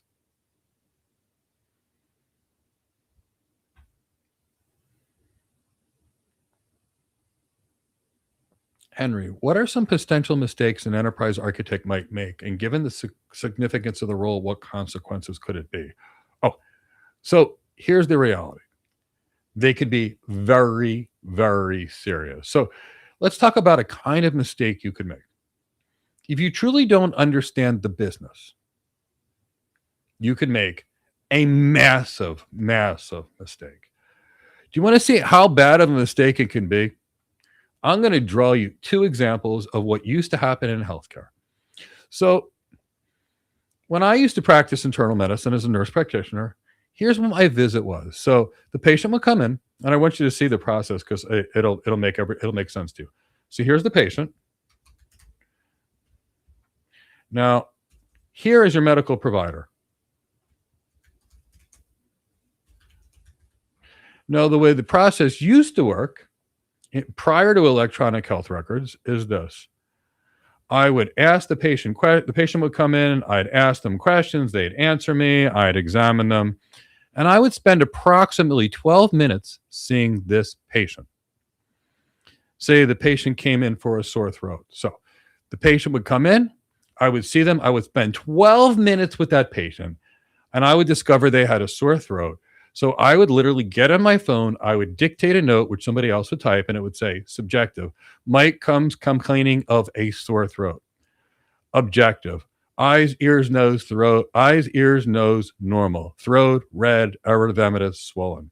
Diagnosis, pharyngitis. Plan, Mike's not allergic to penicillin, amoxicillin, 500 milligrams 4 times a day for 10 days, and he's better. That was the old day. So I had 12 minutes to actually see the patient. Now, in the old days, what happened is we had paper charts that looked like this. So the US government said to improve patient safety, we're going to change the process. We're going to mandate everybody uses electronic health records to eliminate the mistakes of handwriting. So here's what happened. Next, the electronic health records were here. Now, the electronic health records were not something quick like that note that I used to use. So now what you typically have is you have the doctor sitting behind a computer, and it now takes about 12 minutes to actually do the actual computer thing. So the medical provider sits behind their computer, and they ask a couple of questions, and they type in the computer, and they have about 3 minutes to actually examine the patient, where I used to have 12, and 12 minutes time in the computer. Well, I used to have 4 times as much time to treat a patient than I did before the computer.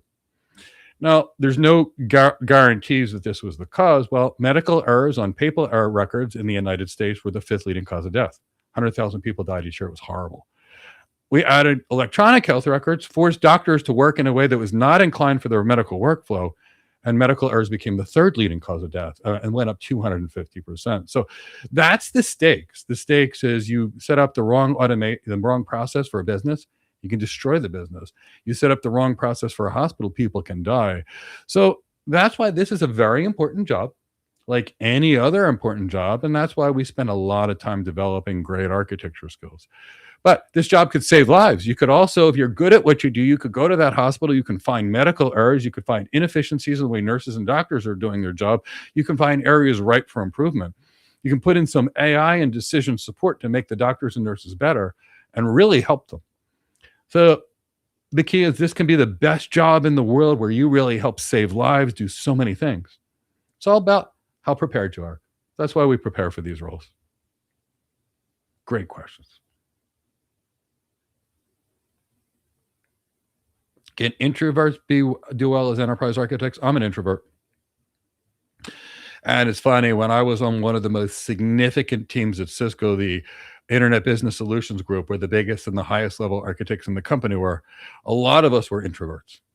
A lot of our spots are there. So the key is when you're an introvert, and I'm one, I practice going out in public. I practice giving presentations. And at some point, it became mostly comfortable for me. But I'm an introvert. And I know a lot of great introvert architects. Remember, it's going to take all kinds to be an architect. We're going to have to do a lot of thinking and a lot of creative problem solving. And that's typically introverts are good at that. We're also going to have some discussions. Extroverts are good at that too. So there's a place for all of us. We can all have a great job here. The key is just finding the exact niche where you fit in. But even in enterprise architecture, there's 3 ways you could take your career. In platform architecture, there's multiple ways you could take. There's a place for all of us, Henry. And if you want this with career, I welcome you to it. I'd love you to join. It is one of the best jobs I've ever had.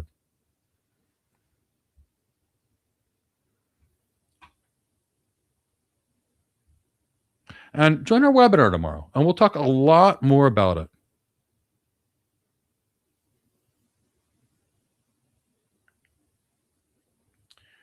Greenfield, revolutionary, and evolutionary. Is there a way to look at all the architecture projects and justify it with business value, compliance, and capabilities? Or is that part of it? So, it all depends what we're trying to do. If I've got a new company, I'm going to look at every part of that company and try to create a strategy before that company goes to battle in business and competes with others. The better the strategy, the more they're going to be there. Now, I have worked with organizations that have said, we're going to just change everything. We're going from average to the new leader, and we're going to do it. And I'll tell you, that was a very interesting projects. Lots of planning, lots of statistical analysis, and it's been really fun. Most things that I've done over the last 26 years as an architect, enterprise architect, is more evolutionary. Where first we brought the client online, then we added some applications that supported the business. Then we removed some applications that didn't and added new applications that did. Then the business needed new capabilities or bought another company and we added new capabilities. So evolutionary is, generally speaking, the majority of your architecture project. But there's a business value for anything. And the question is, if we're going to take a car company and turn them into a car and space company, that's a pretty revolutionary change. And that's going to change massively their business architecture, their people, their processes, their technology. So it's all great, but we can integrate all of it. And it's all based on using the right one. That's all part of the architect mindset. Great points there, Andrew.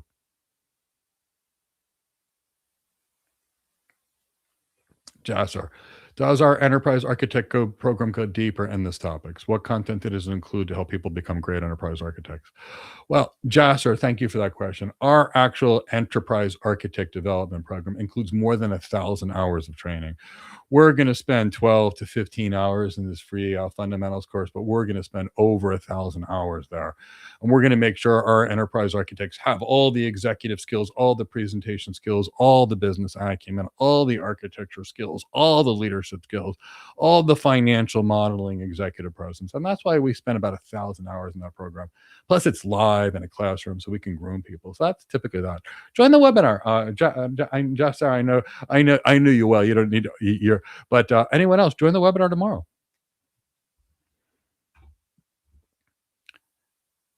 So the next section is going to be a really short one. And then I'm going to come back to questions. And then after that, we have our architecture lab. So stick around. We're going to look at a healthcare organization. We're going to look at 3 different departments and look at the kind of capabilities they need. And over the course of this program, we're going to translate into all different levels of architecture. So this is going to be lots and lots of fun. So I hope you stick around. Maybe give it a like, maybe subscribe to our channel, give us some kind of a hashtag like enterprise architecture, and we'll roll that last quick video, and then we'll get back to the content. But it's going to be very short, just a few minutes.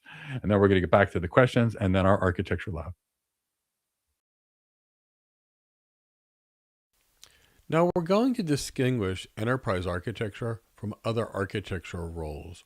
Roles like solutions architecture versus, say, platform architecture. We're also going to distinguish enterprise architecture from other roles that people often confuse with enterprise architecture. And people use the word architect very loosely. The reality is architecture is a family of roles with very different scopes.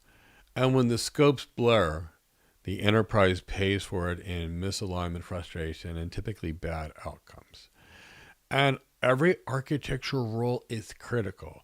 Enterprise architecture is critical. Platform architecture is critical. And solutions architecture is absolutely critical too.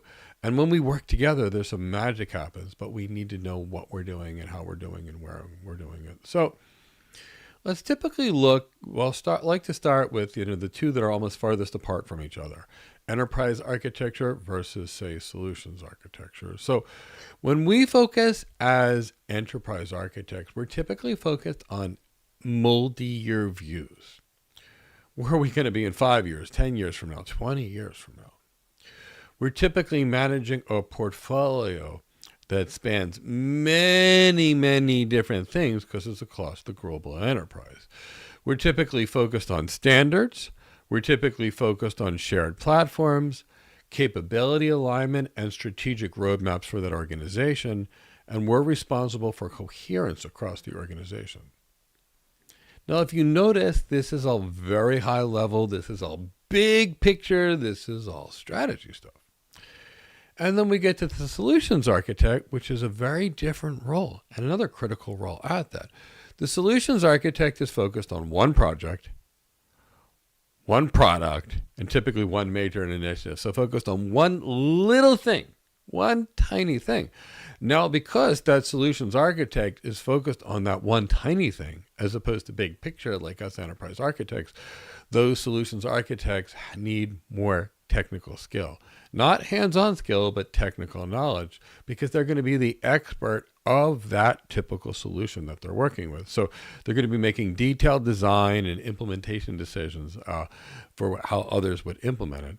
And they're typically responsible for making sure the solution succeeds. You're the designer of this specific thing, and you're focused on getting that.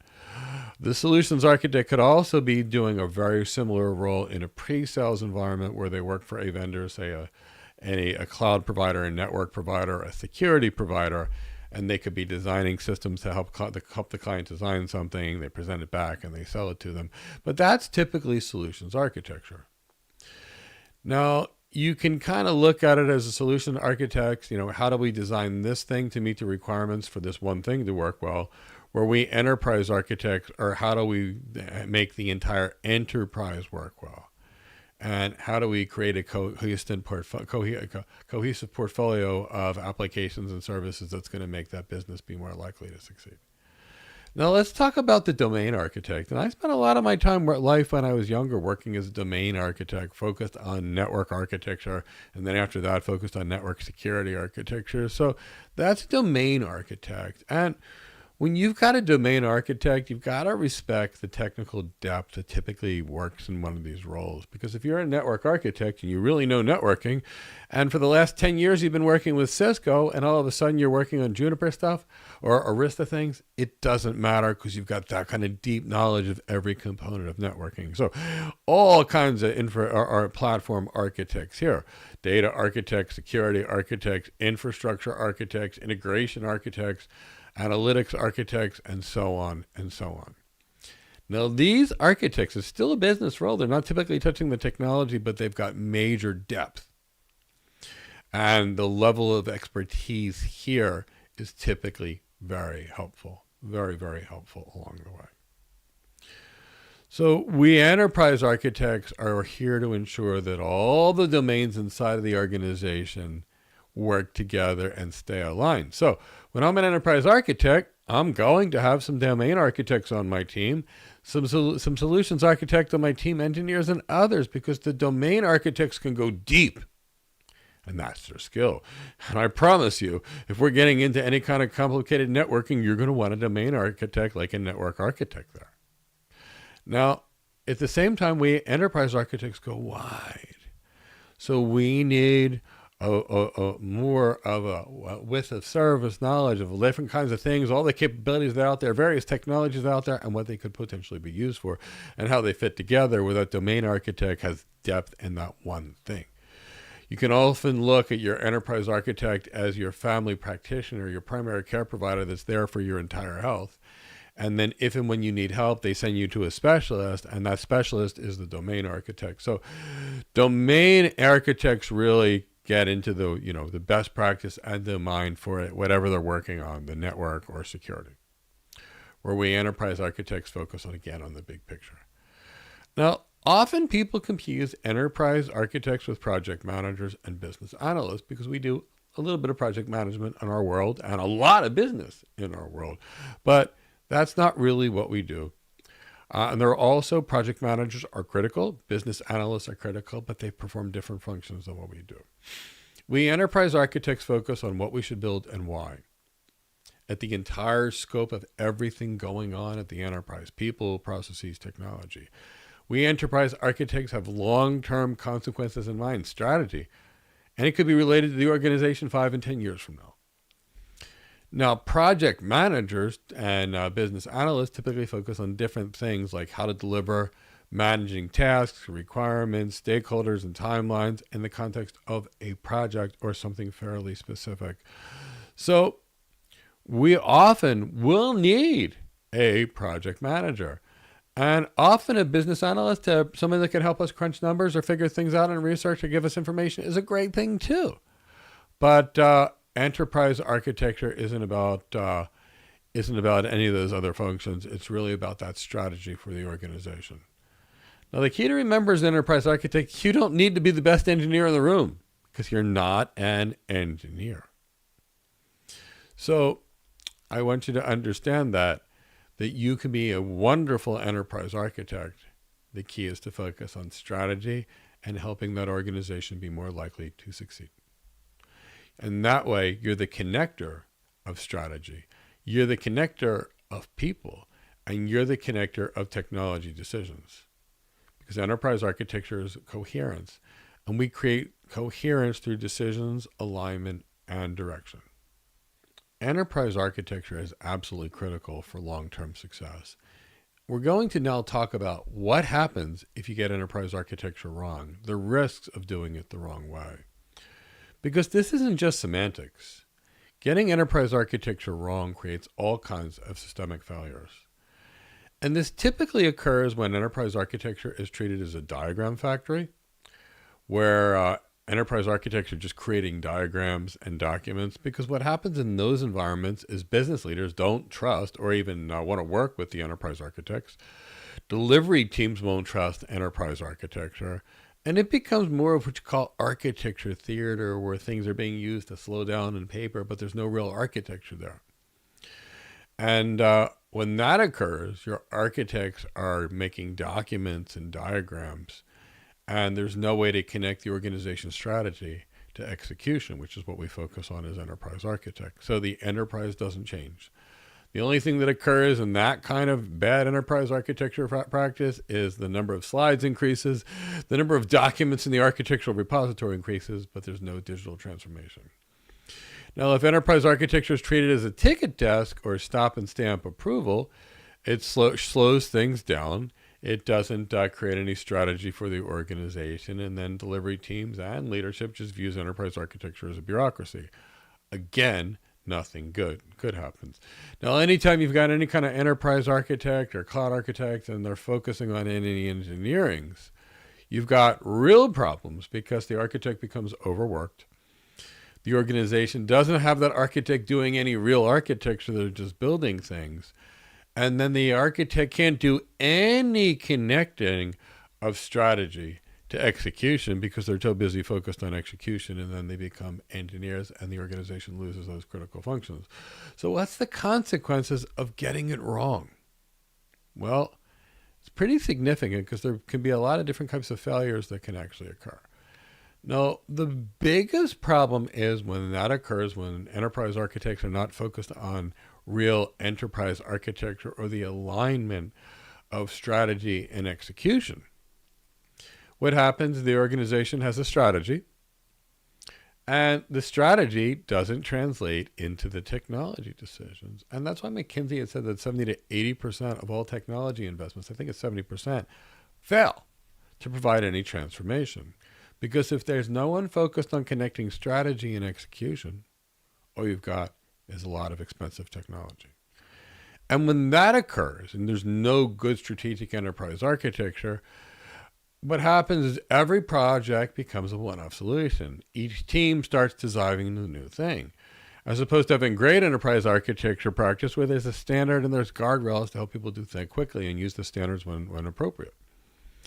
Now, when we don't have a good enterprise architecture practice to truly understand what's going on, to truly build a future pipeline, to evaluate the application's portfolio and evaluate the entire system, what happens is cost goes up, risk goes up, and complexity goes up. And when complexity goes up, it becomes much harder to innovate, and costs go up because you need much more capable people to deal with the complexity. And what happens is as this complexity goes up, integration becomes harder and harder and harder.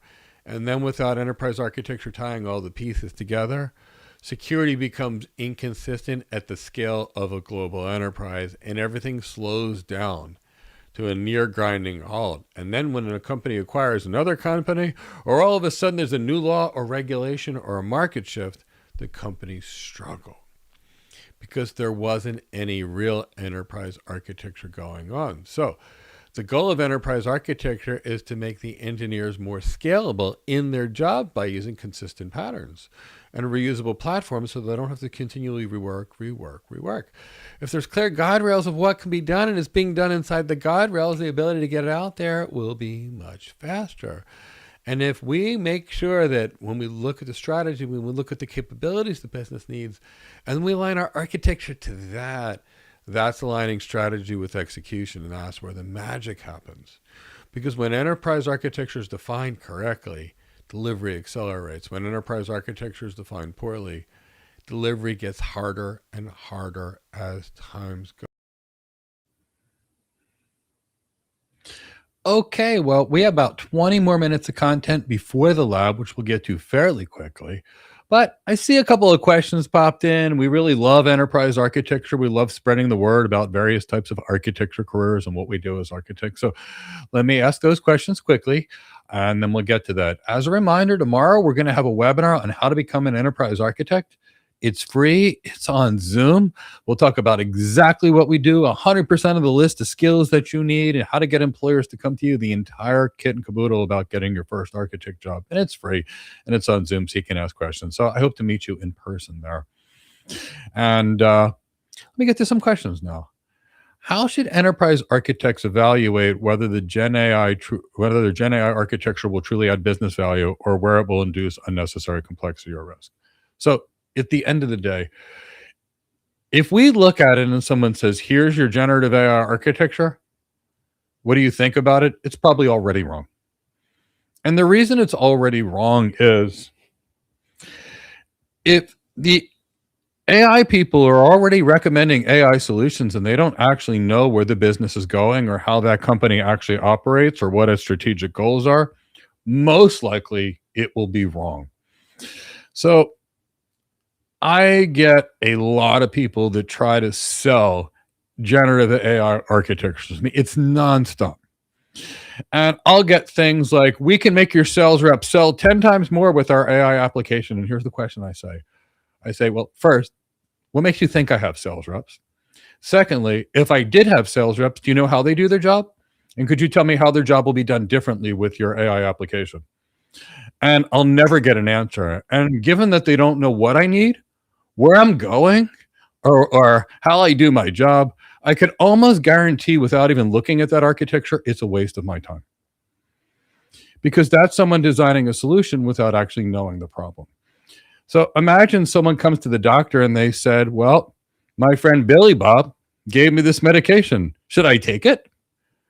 And I'd say, I don't know. Well, I have to examine you. I have to figure out what your actual problem is before I can recommend a medication. That's really the same thing. So what I want to do is I want to make sure that I'm working with those generative AI architects to see what the actual source is.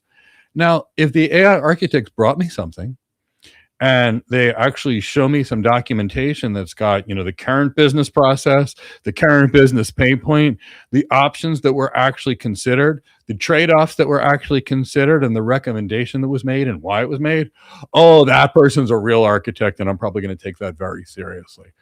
So we're going to look at it. We're going to see how it'll impact the business, the likelihood of it impacting the business. Does it assist people in the way people do their jobs? Does it optimize the way people do their jobs? That's how we're going to tell. Great question.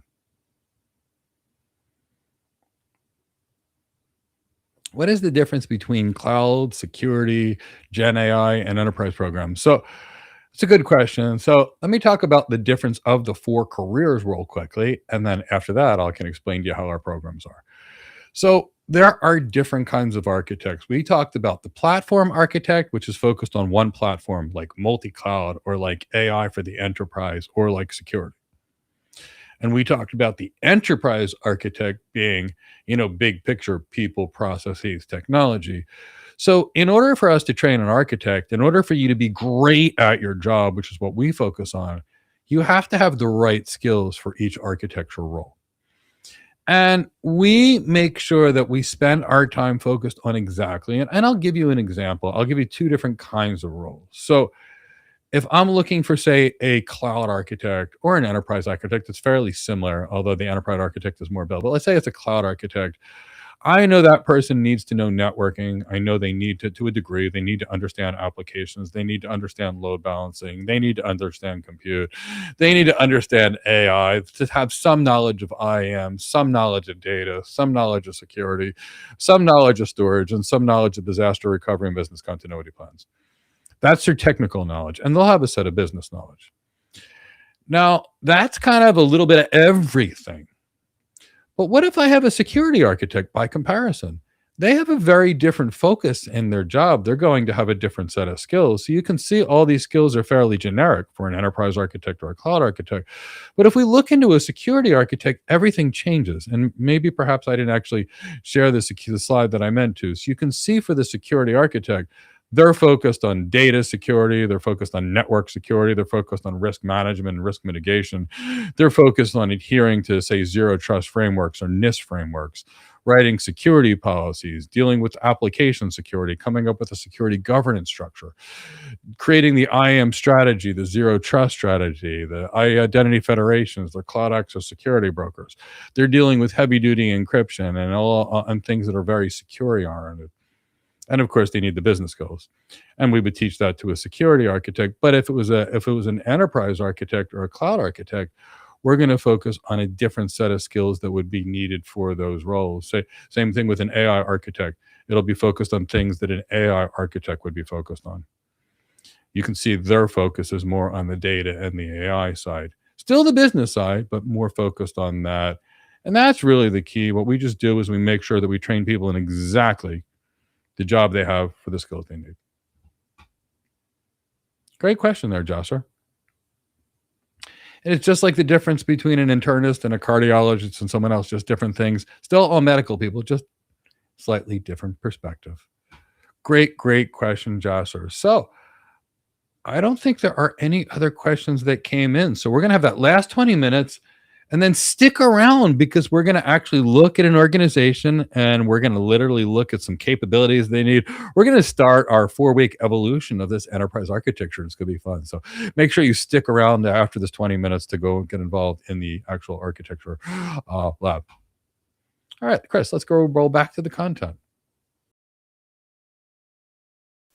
All right, everyone, welcome back. And now we're going to anchor enterprise architecture into something that matters to business leaders, to delivery teams, and to your enterprise architect career, and that's tangible value. We enterprise architects are not about theory. We are not about pretty pictures, and we are not about documentation for the sake of documentation. And by the end of this discussion, you should be able to explain enterprise architecture in a way that's going to make an executive lean forward and say, yes, that's exactly what I need. And that's really what we're going to talk about now. So let's start with the core question. Why does enterprise architecture exist? And here's the definition that I would give you. Enterprise architecture exists to align the organization's strategy with the way they execute or get stuff done. So enterprise architecture is really the discipline that's going to help an organization turn direction into delivery on a consistent manner. Now let's clear up. Remember, we're not a diagram factory as enterprise architects. We're not a bureaucracy. We're not gatekeepers that just exist to say no. And if the business experiences enterprise architecture as a slow-moving committee that blocks progress, then we're not doing anything related to enterprise architecture. We're creating organizational drag and slowing things down. So not what we're doing. So here's the theme for now. We're going to talk about tangible value in terms leaders actually care about. Now, what is it leaders actually care about? Well, leaders care about the time it takes to make a change. And we'll talk about why that is throughout this training program. We'll talk about risk management. Organizations want to reduce the risk. Organizations are concerned with cost control. Organizations are concerned with where can they reuse things they've invested in. And realistically speaking, leaders are concerned with consistency. And when you work as an enterprise architect, your job isn't just to know architecture, because that's only a small part of it. A bigger part of your job is to explain business value in a manner that people will trust. What's in it for you to adopt this type of a system? So let's get into the first thing that matters as enterprise architects: speed, and speed to change. So here's the problem.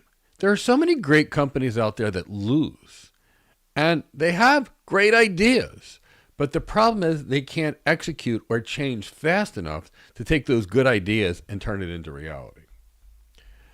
And when that occurs, other environments do better. And let's be fair, markets shift, constantly dynamic environment. Customers shift. All of a sudden there's a new law or regulations which changes things. A competitor produces some new thing weekly, which can mean that you need to keep up or adapt or have some other offering to even be competitive anymore. So if an organization is going to take 9 months just to line up things, systems, data, approval, integration, security, you're more observing than actually competing. So if we talk about enterprise architecture, the goal is to speed things up in some very practical ways. One of the things that we do is create standard patterns. And if we have a standard pattern for a certain set of thing, the teams aren't doing it from scratch every time, figuring it out, thinking about it, doing the research. So instead of every team having, say, their best way to build an API or deploy a service or log events or manage an identity thing, enterprise architecture is going to provide a standard place to start, a paved road, if you will, to accelerate things. Now, if you think of it like this, if every new project had to pour their own concrete before driving, you're going to be moving really, really slow. So the next thing that we need to do as enterprise architects is clarify priorities. Because we can't do everything at the same time, and teams need to know on what matters to work for most, and what do we need to work on right now for what's the priority now. And speed isn't about coding faster. Speed is about doing the right things that work. And that's really what we're talking about. Speed in a helpful manner, not just speed to do stuff, but not do it right. So enterprise architecture is going to help leadership and delivery teams answer the questions like, what is the sequence? What dependencies exist? And what needs to be true before we build the next thing? So, for example, we want an IP video application across a business. If they don't have the network performance, they can't do it. So maybe they need to upgrade the network performance, either in higher speed links, higher speed routers, quality of service, what have you, long before they can do it. And in many times, that's why we have to figure out what's the sequence of what we're going to do and how we're going to do it. Now, another thing we do as enterprise architects is we break a big change into a roadmap with manageable increments. Now, in many cases, change fails because it's too big, it's too vague, or it's too risky. But the key is with us as enterprise architects, we're going to take a multi-year transformation and turn it into phases. What phase 1, phase 2, phase 3, we'll have certain milestones. Okay, we've achieved one thing, great. We'll have a next thing that we've achieved along the way. And we'll be always focused on capabilities. Again, capability of the business and how we're enhancing that in some way, shape, or form. And we deliver, at least with a good enterprise architecture practice, our teams are going to deliver in increments that can actually come out periodically. Okay, we've got something, we're on the next step, So that's what you're really talking about. So if you join a company and the company says you're here to build a new onboarding experience, you may want to start thinking and say, well, we've got these reference architectures. Here are the approved patterns that we have, assuming it's the case. Here's some shared services, identity, messaging, logging, and monitoring. Here's our typical CI/CD pipelines, our API gateways. Pick from the library and move on. So that could be a great way. You've got something, they ask you to do something. There's a whole lot of library of pre-approved ways to do it. And that's going to make it a lot faster than reinventing the wheel. Now, the next company, you could tell them you've got to build a new customer ornamenting experience. And they say, great. Figure it out for me. Start from scratch. We've never figured out anything. We've never found certain patterns that we want to use, so come up with it from scratch. Now, that's going to take a lot longer. And the difference is, the first company that we talked about that had pre-approved designs can ship very quickly and change on a dime. Now, that company that says figure it out, they could be dealing with a very long time to figure it out with a lot of people. So keep that in the back of your mind. So when someone asks you, how is enterprise architecture adding value? The real answer is enterprise architecture increases the organization's ability and speed to change by coming up with reusable paths, reducing decision friction because we've already made the decisions, and preventing reinvention. Now, the key is speed matters. But if you're going in the wrong direction, it doesn't matter how fast you're going. If you're going out without controls, you could be doing things that could be a problem. So we need these controls to reduce the risk. We want to come up with approved patterns to speed things up in a controlled manner. Now let's talk about another way enterprise architects add value, and that's risk reduction. So if we reduce risk, That is a huge value for the organization. So let's talk about the types of risk that we may impact in enterprise architecture. Well, security and organizational risk, we have a big component of that. Operational risk and reliability risk for the business, there's a lot of what we do that could impact that. And strategic risk, like, for example, investing in the wrong things. And here's the thing. Risk doesn't usually announce itself. Risk hides in various gaps, in details between teams, between systems, and between assumptions. So enterprise architecture is there to reduce the risk. So we're there to make sure, for example, that a new solution either is following a previous pattern or we determine that the pattern is safe and move forward and create the controls. So we're going to provide clarity around what's safe, what even safe looks like in terms of identity standards, encryption requirements, logging patterns, segmentation, data classification, and so many more. Now, the key to remember is we're not here to be a slow approval gate. When well done, enterprise architecture is often a pre-approved decision maker because the teams already know the safe patterns that we helped create with them. So as long as you're following the pattern, go ahead and do it for the most part, as opposed to let's really analyze the pattern and will it work? Let's put it in front of 10 boards and figure it out. That's the key here. So good enterprise architecture provides end-to-end visibility of any critical process or any system.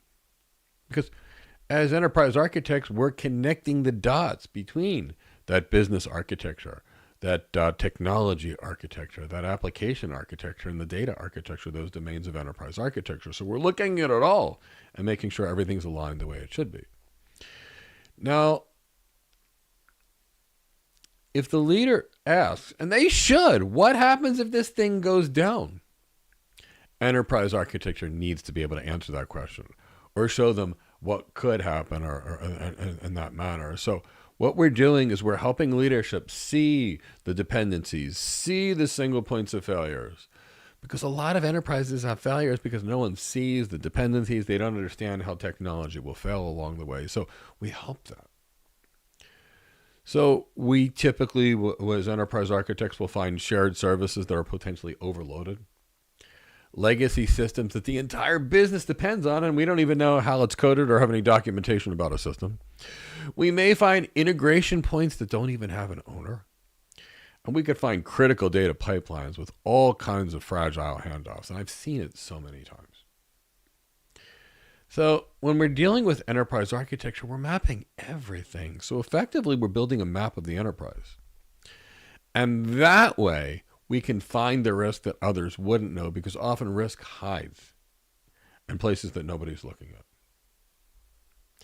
So I've seen organizations spend millions or more, actually, modernizing front-end things, only to discover that the back-end stuff was the things they couldn't scale, or potentially had one person behind the entire back-end. So it's not going to be a coding problem. That's an architecture problem. It's an architecture visibility problem.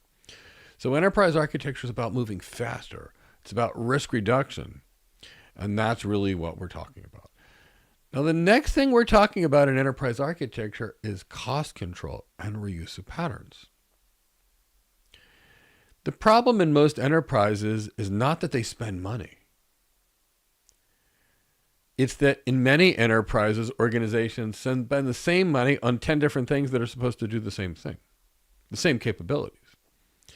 So for us, a lot of the time to reduce cost, it's about finding that we've got 50 applications that do the same thing and figuring out the right one and getting rid of 49 of them. Getting rid of unused licenses and unused servers that we don't need through really figuring out what we have.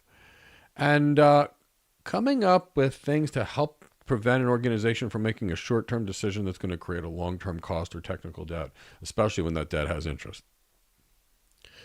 So not creating patterns that are going to cause us to have problems later, if you want to define technical debt as that. So enterprise architecture is going to help with, rationalization and consolidating all the apps and the platforms, because it's our job to ask as enterprise architects, why do we have 6 tools doing the same thing? Why do we have 4 different ways we're integrating applications? Why do we have 12 versions of customer data somewhere and we're paying for this? Now, this isn't enterprise architecture theory. This is budget. This is practical. This is how does the company run? So We enterprise architects are intentionally going to promote the reuse of services. The reuse of AIs, the reuse of components when we can, because when teams reuse a proven service, the organization wins multiple times. First, it costs less to build something that's already built. It costs less to maintain something that you typically already have. It has a lot less operational overhead if you've already got something that's working than to add something new. We've got a lot less bugs and we've got vulnerabilities, typically speaking. We've got one product versus 10 of them. And there's less integration headaches. So there's a lot that we're doing here from enterprise architecture. We're guiding investment into shared technologies, shared platforms that can accelerate the enterprise and the enterprise's system. We can help the leadership decide on a standard platform versus a product-specific platform that we might need. And sometimes we need a standard thing. Sometimes we need something specific, but it's about knowing which one and being able to advise, and that's what we're doing as enterprise architect. Now, the key here to remember is enterprise architecture is not about making anything cheap, even though we always think about cost. It's about making sure the money is spent one time, not 20 times due to replication of services, and it's spent in the right place, doing something for the business as opposed to just taking its money. And if you think about it, and this is why we enterprise architects exist, if every product team builds their own applications with their own authentication, with their own auditing, their own monitoring stack, here's the reality. Your costs go crazy, but your risk explodes too because it's too hard to manage, too many vulnerabilities that you have in this sequence, and it costs too much. Nothing good comes from that. But instead, if we invest in one really good shared identity platform, one really good set of good logging, good observability, everyone benefits. So cost and reuse are huge. But even if you rationalize tools and platforms, enterprises will still struggle with one thing. It's the lack of consistency, and that's why we have to do so much. So we also provide a tremendous amount of value by helping with consistency and something called coherence. And what we're talking about here is making sure that our architectures are consistent, and that way everything will work the way it's supposed to. So when architectures are consistent, things become easier to integrate. When we don't have consistent, we've got complex integrations, we've got different definitions of the same data, we've user experiences that are different from one to the other, we've got frustrated customers, frustrated employees, and nothing is winning there.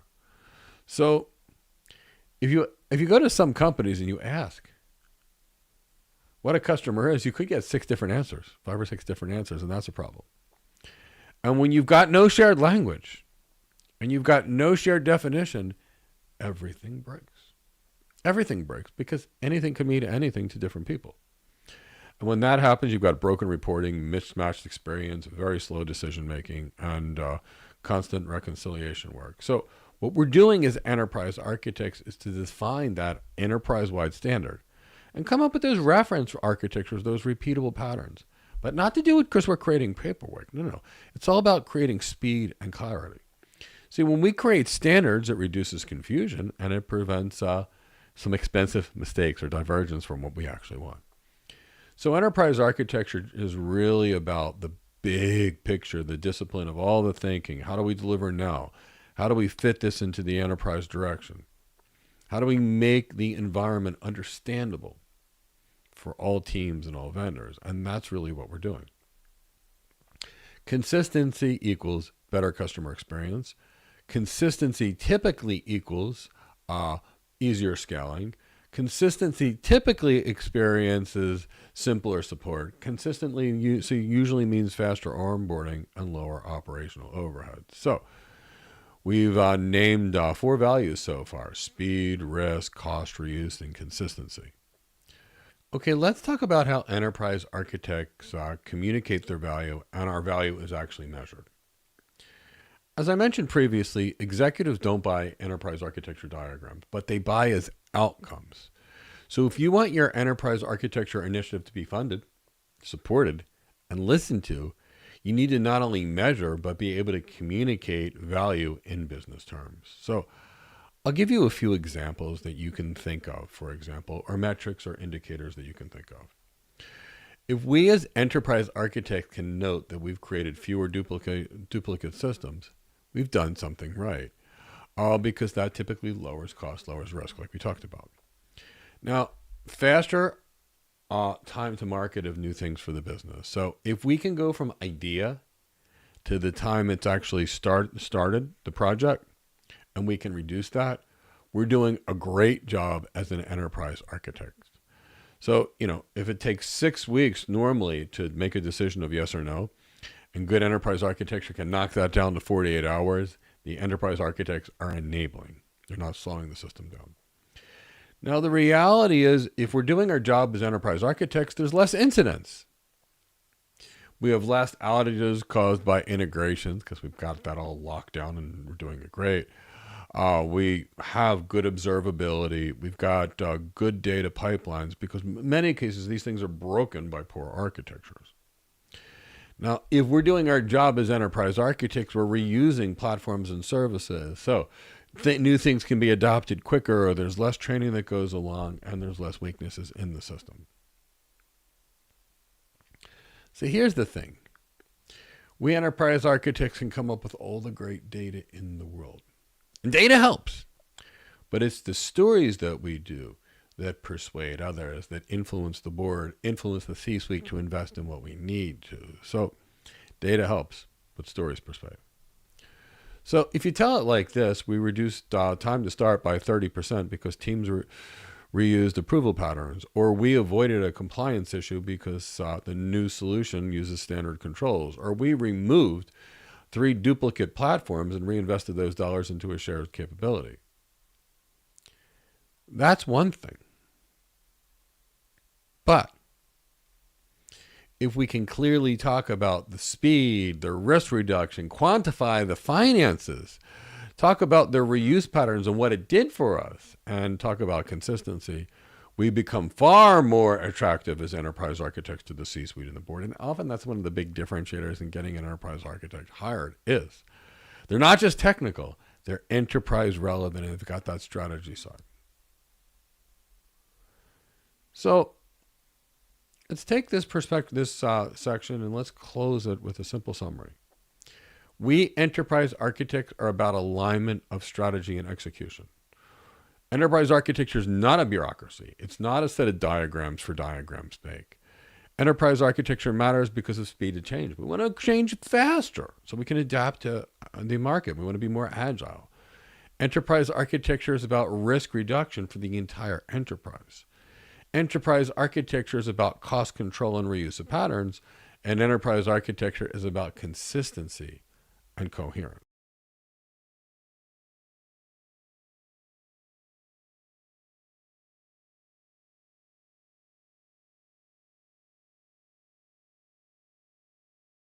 Now, let's see if there's any last questions. And then after that, we're actually going to get into our architectural lab.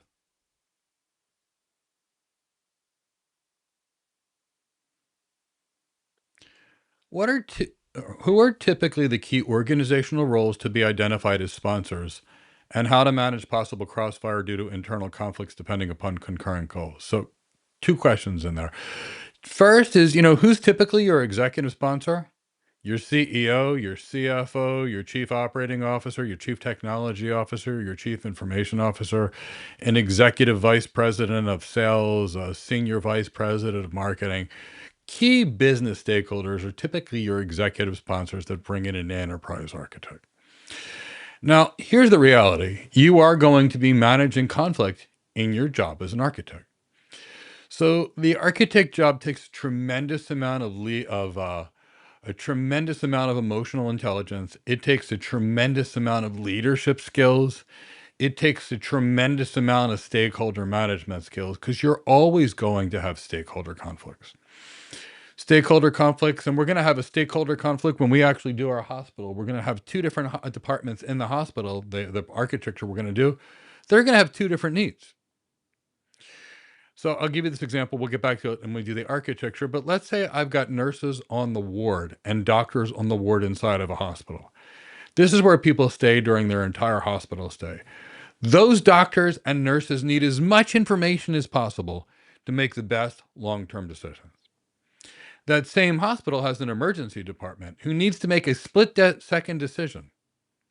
They need systems that are fast because they don't have time to put in a lot of information, ask a lot of questions. They've got some urgent thing and they need to fix it fast. So in a hospital, you'll have two people that may want a different system for the same application. And then do you have two systems and try to integrate it, or do you standardize upon one? So this is where we really have to put on our stakeholder management house really need to identify what that business truly needs, and then truly try to find a way to get as many stakeholder needs supported as we can, and make sure we're very clear about the trade-off, the considerations we made, why we made the decisions, the options that we actually considered along the way.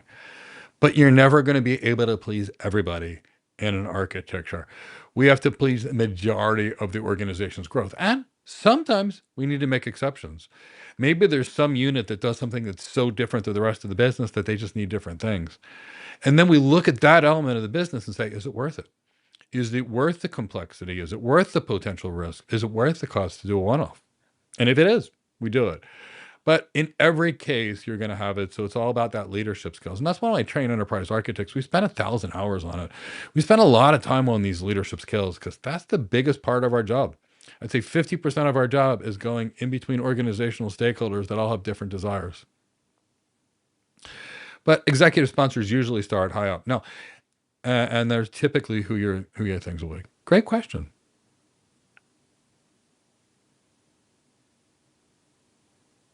All right, let's get in a lab. Everybody give me a hashtag enterprise architecture. And I know you're ready for the lab.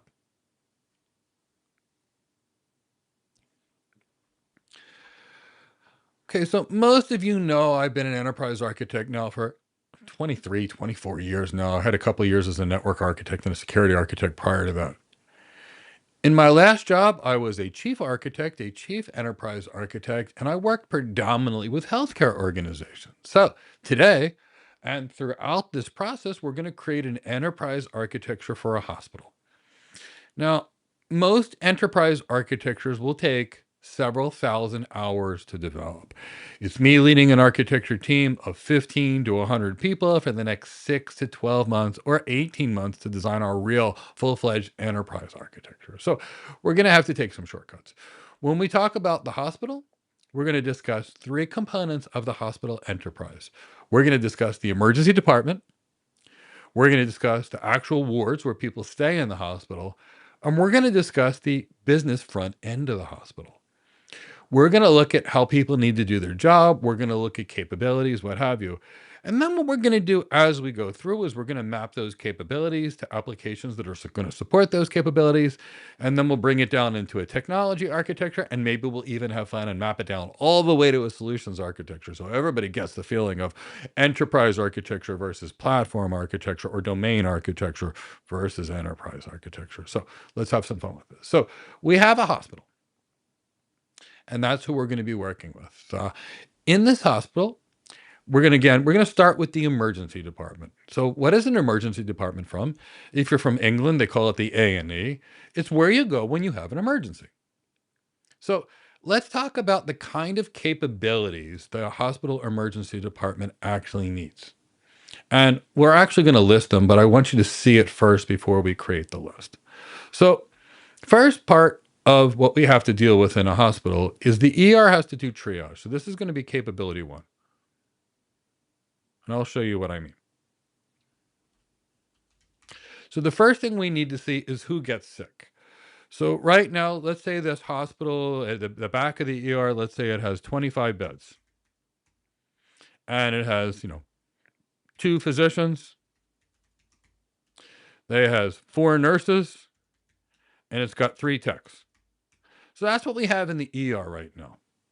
Now, the beds are at normal in an ER, let's say 95% full.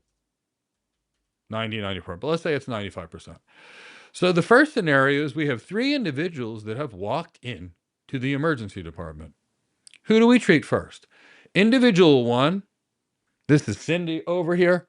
Now, Cindy is arriving at the emergency department and she's depressed because her mother's been away and there's been nobody to buy her prawns and she's been stuck eating cat food and tuna. So she goes to the ER because she's a little sad.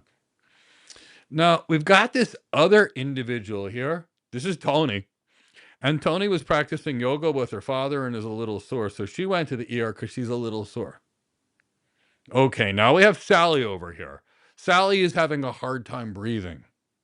This is an emergency. The cat that's worried about not getting prawns and shrimp, she can wait a month.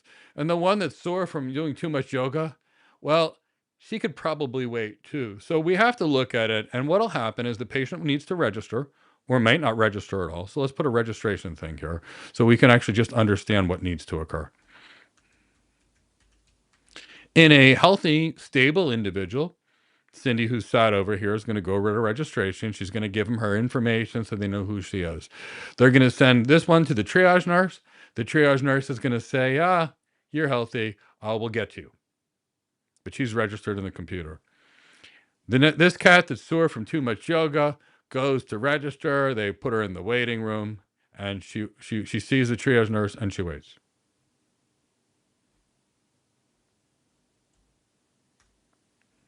Now, this one walks into the room, and she's having a hard time breathing. So she goes to walk to registration and they go straight, go to the back, go to the back, go to the back. We're going to give you emergency care. So business capability one that the hospital has to do is triage. Let's do this. I'm going to list capabilities over here. Now, the hospital, this ER has to do something else. And this is going to be called patient tracking. And I'll explain to you what I mean by patient tracking. And then we'll walk through that workflow so you can see the business architecture. Patient tracking. So this cat comes in, and remember, she came in here because she was sore from yoga. So she goes to registration. After 4 hours, they send her back, and the ER says, "Well, doctor, I don't think you have anything, but I need to send you to X-ray." So Cindy goes over here to X-ray. They do an X-ray, and then they bring her back to the emergency department where she's in the room right now. So we have to track the patient. Now, somewhere along the line, let's bring this one back. But right now, we'll just go. We'll bring the one that was having trouble breathing in the hospital because this is the most critical one. So we've got this cat that's having trouble breathing. So we need to do a few things. One is we need to document that patient so everybody knows what's going on. So we need to do some documentation. Call that emergency documentation.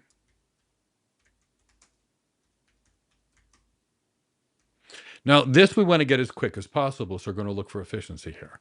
Now, she's back here. She's having a hard time breathing. So I am working in the ER that day as an emergency department, and I decide that I'm going to give her a nebulizer treatment, which is a medication that's designed to open her lungs, say a beta-2 agonist if you were a medical person. So for that, I need a system to enable me to enter the prescriptions, medications. Because that way the nurse can go give the treatment or the respiratory therapist after I can be. Now, I had to send Cindy back for X-rays, right? So I need lab and I need imaging. I have to be able to check Cindy or people's blood. I have to be able to check images. So we have to be able to do this just for the ER. Now, one of the big things that happens in emergency departments, and hopefully it never happens to anyone that you know, is someone's sitting here.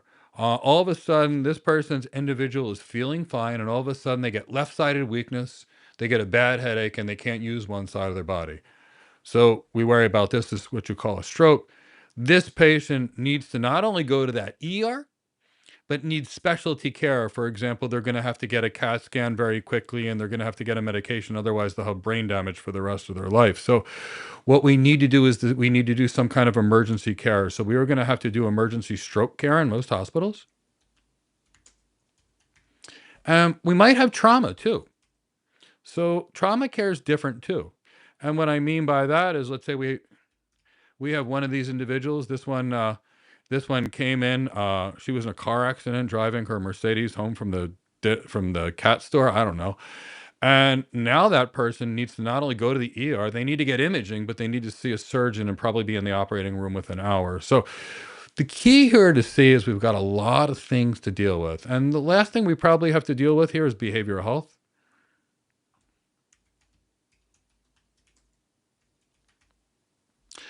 Now, what will happen in the ER is, say, this cat that's doing yoga over here, I have no idea how, but that cat found a bottle of scotch and she started drinking the entire scotch.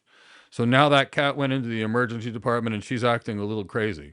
So we're also going to need the behavioral health care to deal with these kind of crises. So that's typically what we need in an emergency department. These are the capabilities we need to use. Now, I'll bring this back to some applications right here, and then we're going to talk mostly capabilities about the other ones. So how do we do this? If we as architects have to support a business capability, what could support that capability? So realistically speaking, there's processes that support our ability. Like I showed you the process of triage, how to bring somebody back. So, and we have to map all that stuff down. So let's look at the kind of applications that we might use. So if we go back here, and here's our business capability, and we can take this stuff off from right now to try to map it back. But if these are the business capabilities that we need a few things. So we need somewhere along the way to have our documentation. Where is the doctor's going to see the patient chart? Where are the nurse is going to see the patient chart? Typically speaking, that's through something called an electronic health record. Nope, I didn't mention a vendor. I didn't say Cerner. I didn't say Epic. I didn't say Meditech. I said an electronic health record because we're looking at business capabilities and applications that would support it, for example, right now. Now, not knowing where people are and tracking them through the thing, let's call that an ER information system.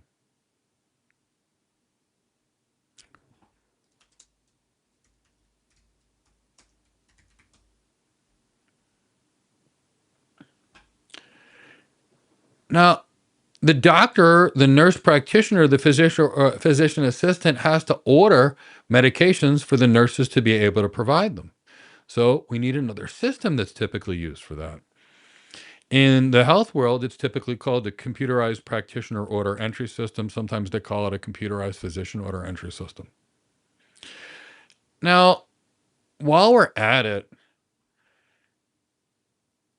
sometimes you get someone in the ER that's a little scarier and crazier than you've been used to before, and you want to look it up, right? Maybe you have a trauma patient, and before you crack the chest and open it up, you want to look something up, right? Maybe you're looking at your patient with your stroke care, and you've noticed some things that are a little on the scary side, and maybe you want to look that up too. So, typically speaking, we want to have some kind of clinical decision support. And that can be something that you could use to give you some information. So we'll call this clinical decision support.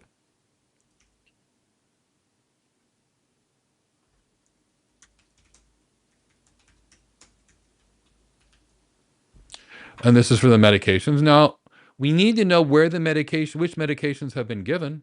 So that's typically another system, and I'm literally not joking, and that's typically called a medication administration record or a MAR.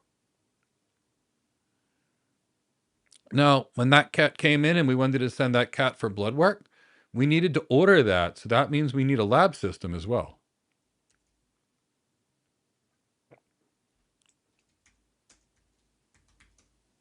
And mind you, this is all for the medical people. I didn't talk about any non-medical people. Now, while we're at it, I want to order MRIs on my patient or a CAT scan. So I need a radiology ordering system as well.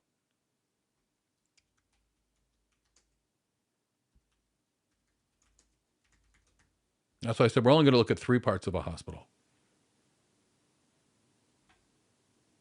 So these are my clinical applications. Now, here's what I want you to think about. We go to that ER and we have 25 beds in that ER. What happens if I don't know which beds are filled and I try to bring people to a room that doesn't exist? That's a problem. What happens if a patient goes to CAT scan? They were having a stroke and we need to get them back to treat it, and somebody forgets about them in CAT scan and we lost our 4-hour window to make them better.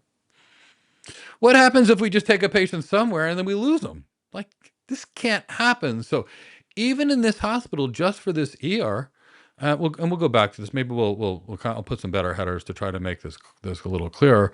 So here's the business capability.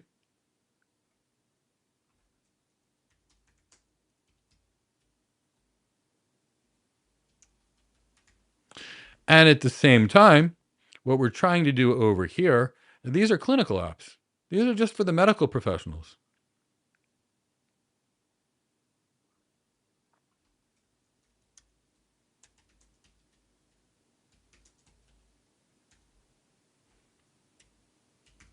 Okay, but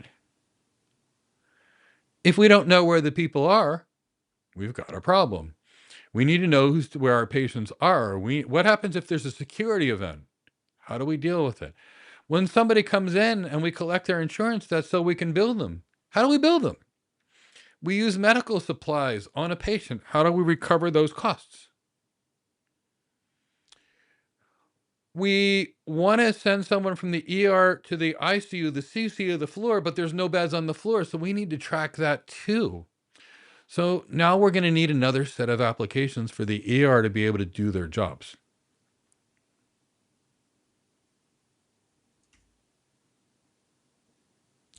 And we're going to need non-clinical apps.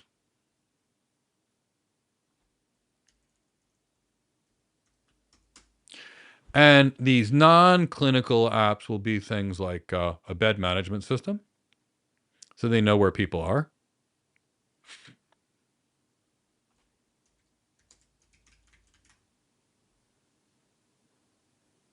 Patient transport. Definitely have to have some patient transport.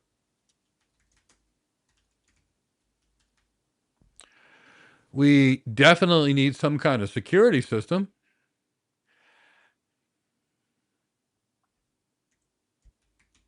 And this might not be a SIEM system like we're talking about in logs, but it's still some kind of security event management system.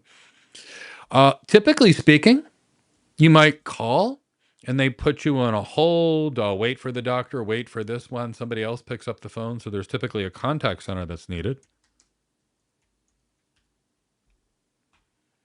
There's billing systems because you've got to be able to bill for the medical services.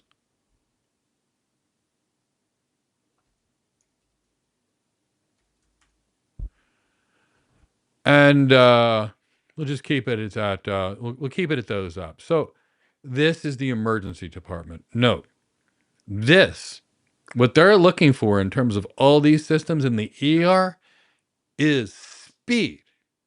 The ER is sheer chaos. I mean, 1 minute you're just sitting there having tea with your buddies, and the next minute 3 ambulances come in and 20 people come in at the same time.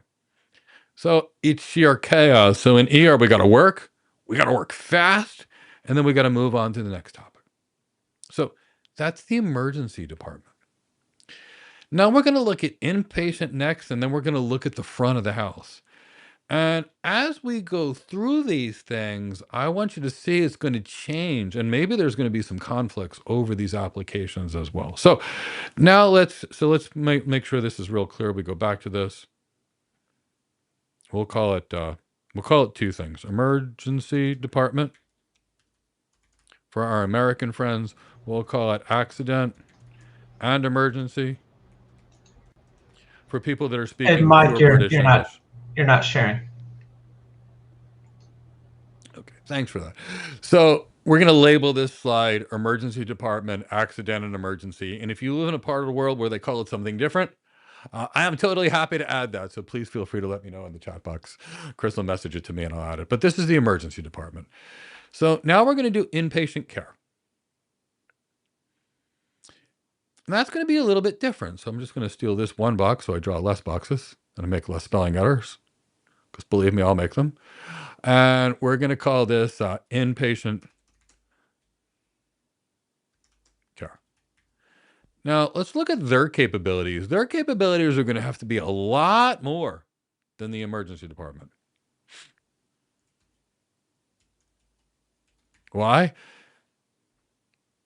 Because in the emergency department, we're worried about the next 2 hours until we get someone to the floor or the unit. In the unit, we're worried about making them better for the rest of their life. So it's a different focus. So now here we've got something different.